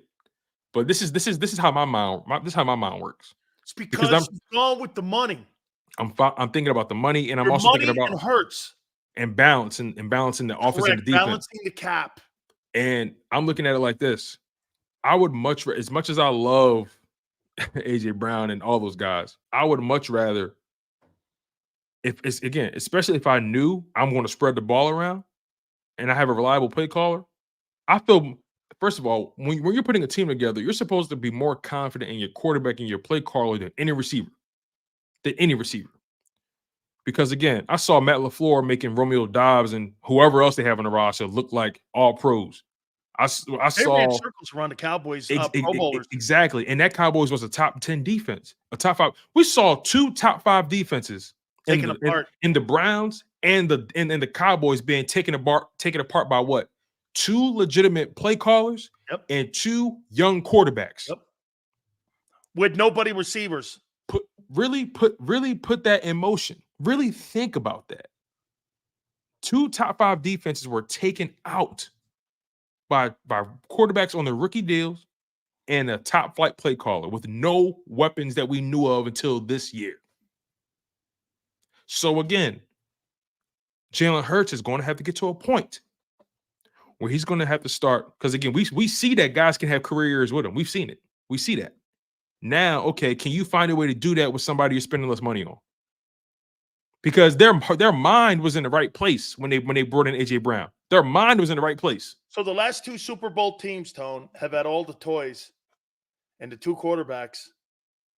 Are they the guy or not? That's the $50 million question. That's the $50 million. That's we're a $50 million question they may have to answer. We're going to find out. San Francisco soon. But San Francisco has a little bit more leeway than Philadelphia. They do. But they do. Here, but they got to decide. No, I guarantee you, you're looking at Purdy and you're looking at Hurts and going, like, how about this? If you're Nick Sirianni, are you, and not him, because he has a nothing say in this. If you're Howie Roseman and you do this, okay, if I move Brown, can he win? I'm glad you said that. Do you think he believes that? No. So why would you give him $50 million? Because with the team he has. But how long can you sustain that? Can't. You can't. Look where you are now. You can't. That's that's what it boils down. At the end of the day, no matter how we feel, what it boils down to is this: is Jalen Hurts good enough to elevate the people around him? Do they believe that? I think he can. I think he can because I saw because he has. He has. But I don't think they think that. Exactly. And this, but also, it's going to come to a point where they have no choice but to find out. Oh, absolutely.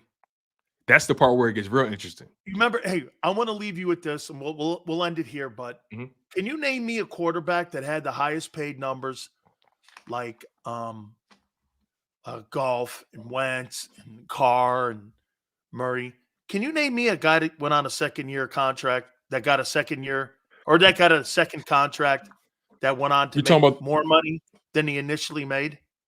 You're talking about after the. You're talking about not you after get the an rookie initial contract. bag of money, did you get another bag of money that was bigger?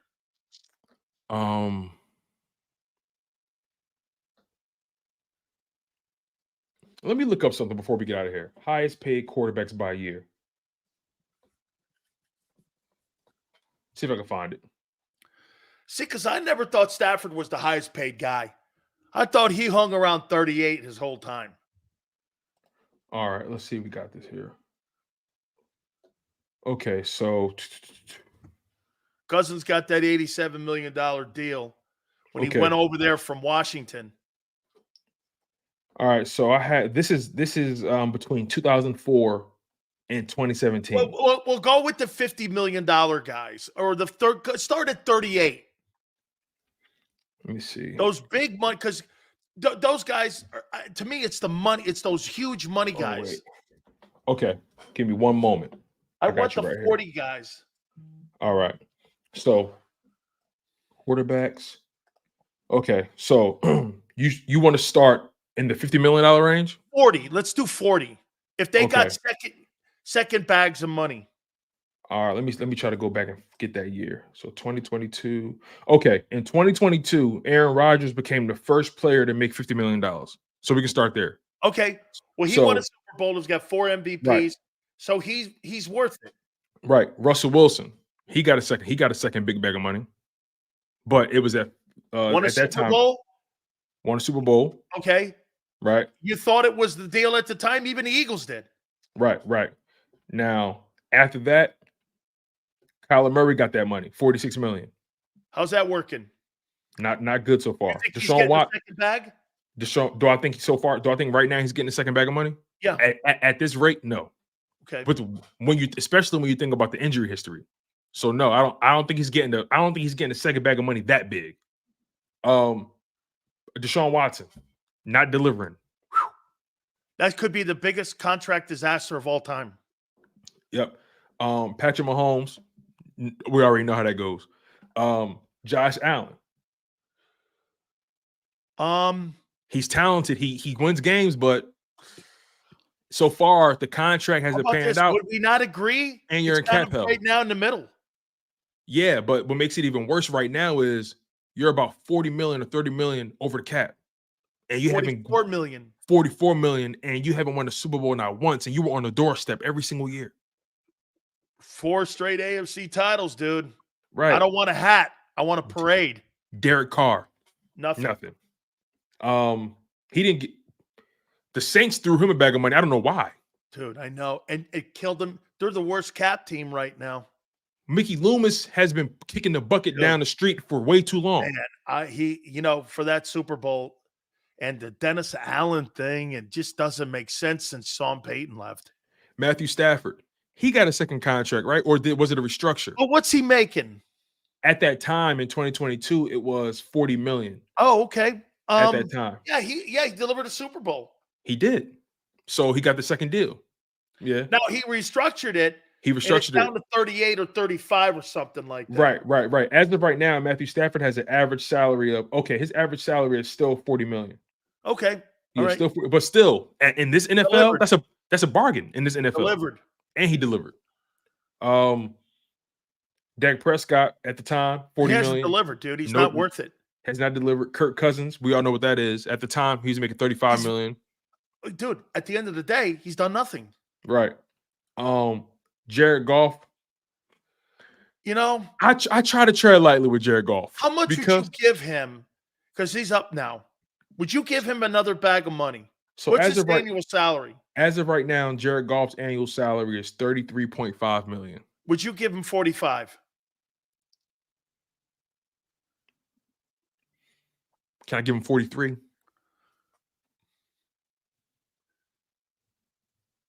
A $10 million pay bump? See, I would go like this to you. Man. He has leverage. He has leverage. You were a shit show before I showed up. That's exactly what I was about to say. He has leverage. I mean, your lover boy, Stafford, sucked out loud. I put you in the NFC title game. That guy couldn't win a playoff game up here. Right. He gave you passing titles. I brought you to an NFC championship. I've had 4,000 passing yard seasons in 6 years, and everyone thought I was a stopgap guy up here. Give me the fucking 45. I think I'm gonna have to give it to you. I mean, okay, what are you standing on? Who do you want up here? And listen, you bring up a good Joshua point. Dobbs? You bring up a good point, man. You bring up a very good point. Did you know in 2022, Tom Brady's average salary was $15 million? Yeah, because In you know what he did when he got down to Tampa? I know exactly what they did. Jason Light went like this. Okay, we're going to back end this thing. We're going to front end this thing. They gave him in his first year, I think, $45 million. Listen in to a bag this. of cash. So the first year, right? Could have been They- 55. Listen to this. Tom Brady, this is what you call betting on yourself for real. When he first got to Tampa, he signed a 2-year, $50 million deal, fully guaranteed. So basically, over 2 years, that's average salary of $25 million. Yeah. Brady was never the NFL was never the highest paid player in the league in his entire career. The NFLPA must hate him. Oh, dog. Let me tell you this. When you had guys giving deals to teams because the teams liked you, you'd get a call from Gene Upshaw personally, and Gene Upshaw would say shit like this to you. You know, I know you like where you are. Well, what about the 10 dudes behind you? They're coming up the ranks here. You're hurting that whole league, and you're hurting everybody. We used to get these calls all the time, and he'd come and talk to us, and he didn't like it. Let me ask you this. Do you think Tom Brady held up the quarterback pay scale? With Tom Brady, when he left, these numbers are going through the roof now. Because every owner would go like this. You think I'm paying you more than him? It's something to think about. Did Tom Brady single-handedly? Mahomes, remember this. Brett Veach, they just went, after a while, everyone in the room's going, you don't play running backs, you don't play wide receivers. Where does the money go into? And that Mahomes' people, when the Mahomes Steinberg, they go like this. Well, shit, you're not giving him anything. He only has Kelce. And if you're not giving him anything, we need to restructure. So they redid a contract. They redid it. And they redid it for him. All right, Tone. Yes, sir. It's always fun talking to you, man. Listen, if it ain't about the money, it ain't about anything. Yes, sir. Absolutely. My good friend, that is Tone. Absolutely. Hit the like button. Please keep it here on the National Football Show.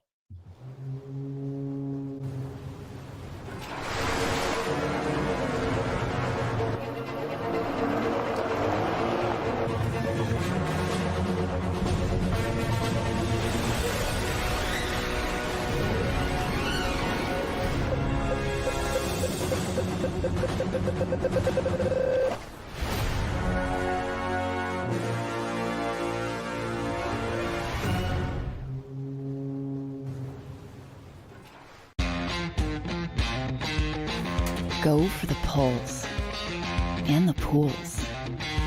Go for the oohs and the ahs. Go for the bubbles and the bubbly. Go for the story and the stories. Go for the win. Go to Ocean Casino Resort. Book your trip at theoceanac.com.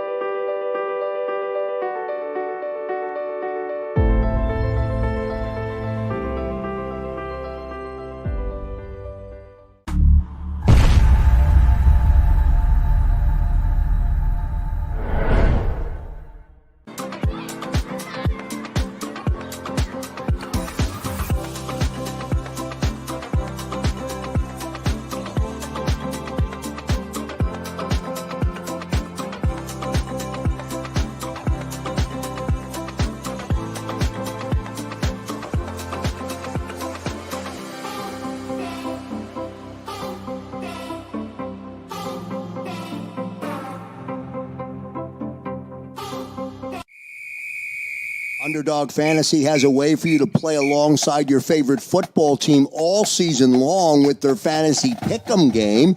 You pick between 2 to 5 players, select whether they'll go higher or lower on one of their stats, then do what you usually do on a Sunday. Watch the games.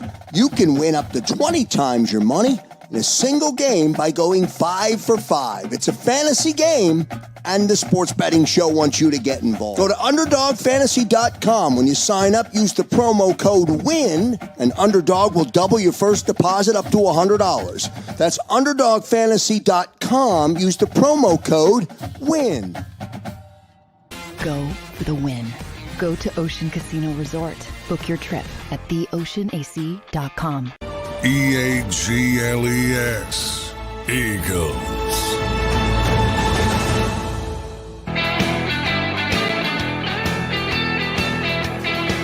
Big Show. You know, the firing of Steve Wilkes. Oh, you guys are right. It just feels funny. Okay?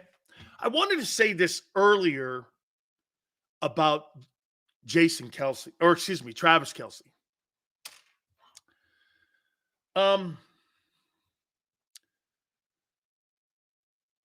It's kind of been a story the last couple days. So here, I'm going to kind of tread here a little bit. And I'm going to get your pulse on it before I say what I want to say about him. I'm starting to dislike him. And it's got nothing to do with the Taylor Swift thing. I could care less. I'm starting to dislike him. And here's why. What do you guys, how that whole thing went down with Andy, his WWE mentality, the podcast. I actually love Jason Kelce. Okay? I actually love Jason Kelce. Sue goes, he's annoying. Yeah, he's kind of annoying now. Okay? His ass should have been benched. Diego goes, hey, is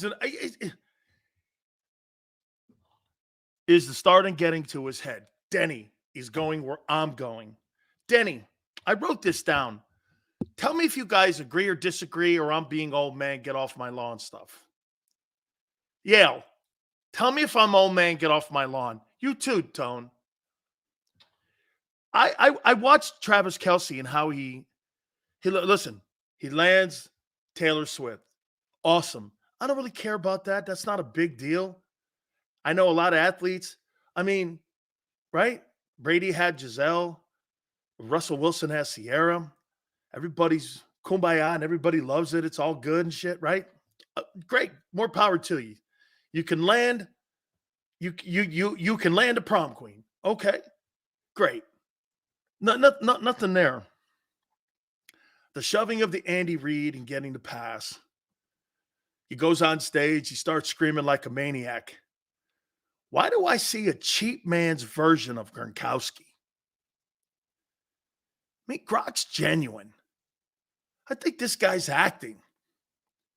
I think this guy has a great place in Hollywood. It just looks forced.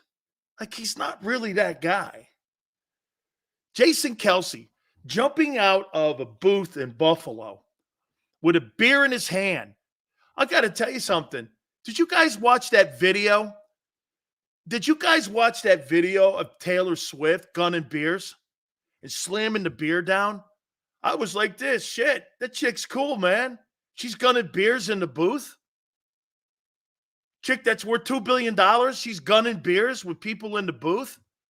I don't know about you, but I ain't seen Beyonce or Madonna or Lady Gaga gunning beers and acting like that. I thought she was like a football fan. I would never know she was Taylor Swift gunning beers like that. I think she's cooler than Travis Kelce. I mean, this morning I'm watching, I go, is that Taylor Swift gunning beers? She's more like Jason Kelce than she is her phony-ass boyfriend. It just looks like he's like, see, Gronk does that, and Gronk's genuine. He does it. He looks like he's acting. I don't know. Hey, listen, and I swear to you, man, I don't want to sound like, oh, white guy, get off my lawn, dude. Hey, this younger age guy. I don't want to be there with that. But when I watch Gronk do it, it's funny. It's genuine. It's real. I mean, you remember when he threw that dude off the field from the Colts because he was chirping in his ear? And he's being interviewed, and he goes, yeah, I had to throw him out of the club. And you're like, oh, my God, he had to throw him out of the club. And when he talks, the shit he does, it just seems genuine. I look at Travis Kelce, man. I think this Hollywood shit's really getting to him here. He doesn't seem, I don't know. Just, am I making more of it?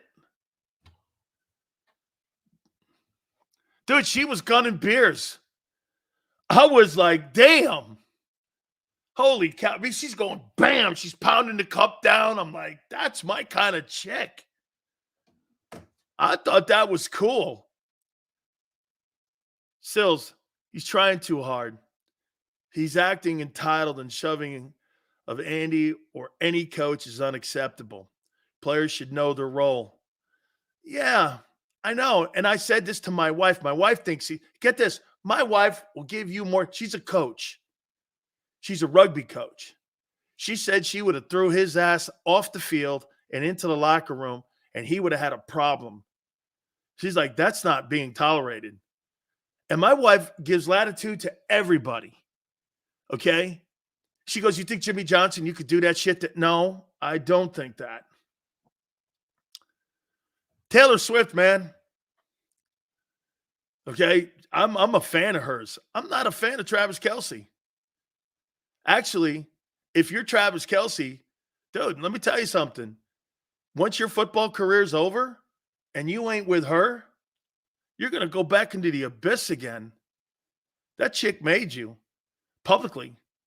You're going to go down as a great football player. But what's happened is the most famous chick on the planet, okay? The most famous chick on the planet. And let me say something else to you about that. It's funny, a lot of men don't like her. And I'll tell you why. I'll tell you why a lot of men don't like her or anyone like her. It's the same way you didn't like Kaepernick or the kneeling or the political conversations. People don't want to come to sporting events to see things other than what they're paying for. You're not going there to watch Taylor Swift, a person with his political views, a person with his religious views. Tebow also. You know why Tebow's not in the NFL? As a backup scrub quarterback. You know how many backup scrub quarterbacks there are? You know why he never was? I think it's got a lot to do with his kneeling and his religion. You don't really see that player religion thing any longer, where they're praying after games and such. They don't have any of that. Hell, they got 2 national anthems now. They're trying to appease everybody. They've cut the praying out on camera, the kneeling out on camera. They've cut all that out because the NFL doesn't want to look like the NBA or baseball. Baseball pulls the All-Star game out of Atlanta, the home of Henry Aaron, the year he passes. And Colorado has stricter voting laws than Atlanta. And it turned out to be stupid and not true. I mean, that's why the baseball and NBA struggle, because there's too much political chatter. NFL wants none of that. Okay? Yeah, see? Taylor Swift's annoying. Yeah, but you know what, though? Yale, gunning beers like that? That didn't look like a liberal to me. Actually, that did look like a liberal. If you want to put beer drinking and gunning beers, then I guess I'm a beer drinker. When I'm gunning beers, I'm a liberal. If that's what you call beer drinking, liberal, well, I'm a liberal then. I didn't know it. I didn't know it until Yale just called me a liberal because I gun beers too. I don't know about you, Tone, but you must be a liberal too, because I'm sure you gun beers. We're all liberals here. Okay, I'm a liberal if I gun beers. All right. I don't know. Right? People don't want to see that stuff. So I kind of get it. I do. I get it. I understand. So, I mean, I just think that I looked at Travis Kelce and I'm like, dude, your act is wearing. That's maybe more it. His act is wearing out. His brother is dope. His brother, doesn't it seem like his brother doesn't try as hard? Right? His brother doesn't try as hard. Did you know in a 3-hour Super Bowl broadcast, Taylor Swift's camera time only amounted to 50 seconds of airtime? Men should be men and stop bitching about a chick. I said chick. He said woman. 60 seconds. That's about a lot. Oh, hey, don't. 60 seconds. That's about as long as many of you can last. So I get it why you're upset with 60 seconds. It's had to go there. Sorry, man. That teed it up for me there, Tone. You teed me up, bro. Hey, you teed me up, kid. So I don't know, man. Is it me, right? Just, he's trying too hard. Kid, relax. Okay? Hey, when you get old like Big Sills, man, you got to, you get the calendar out. Kim? Watch this one, Tone. Trust me, this is help from my young friend here. What is it now, February? Let's see here. March 12th. Wait, what's free agency? I got to get it before free agency. So let's see what. March 10th? Cam! March 10th. Put it on your calendar. That's kind of where we are now once you're up there like Big Sills is. Okay? March 10th. Yes, sir. Tomorrow we're going to hit a little bit up on the draft and start to look at some of the free agents that the Eagles can look at. You know, I feel more comfortable with Howie in free agency, but he's got to find money. Maybe what we could do is we'll look at all the contracts that we have that are going to be able to be manipulated, and maybe we need to find some money, because I feel more apt that Howie is going to be able to find guys that are a proven commodity. I think going into the draft, I think you're setting yourself up for hit or miss. You got Jalen Hurts on this contract, and Tone and all of you are right. You can't be hit or miss. You don't have that latitude and that runway. You've got to get this thing, in my opinion, okay? You've got to get this thing into a position where you're taking advantage. Hey, Steve Wilkes just got fired. Why? Well, that sand dial, or the sand in the dial, okay, has been turned upside down. And you've got to win. Remember what we said about San Francisco? Dude, your clock's ticking. And eventually that thing's going to blow up here.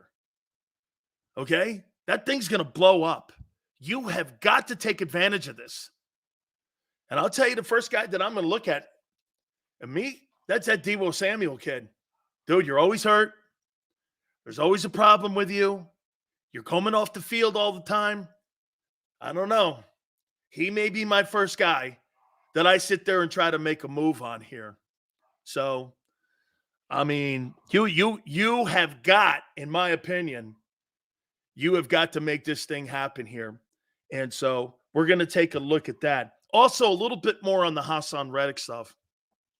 As I said with you guys earlier to open the program up, hey, man, your flexibility in your cap, you know what? Hassan Reddick is not for my payroll flexibility.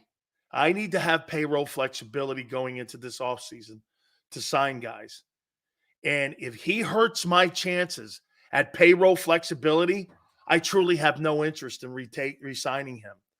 Are the Niners at risk of being one of the biggest underachievers in Super Bowl era. You know, it's a funny thing to say because we talk about the Bills. Did the Bills underachieve?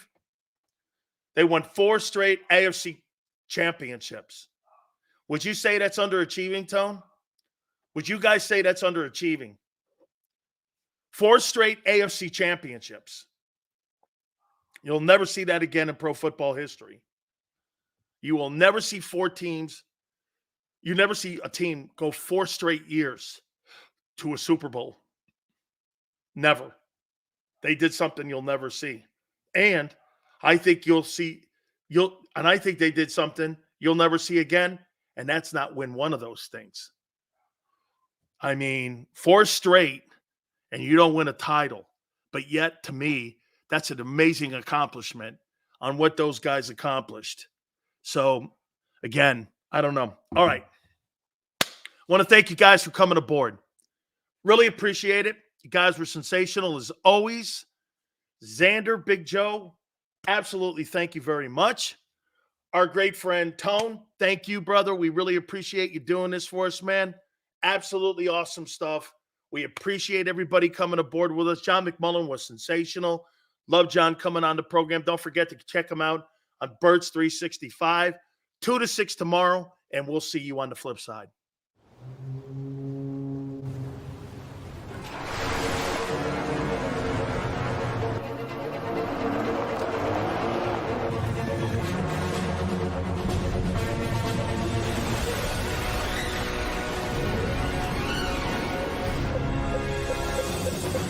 Thank you.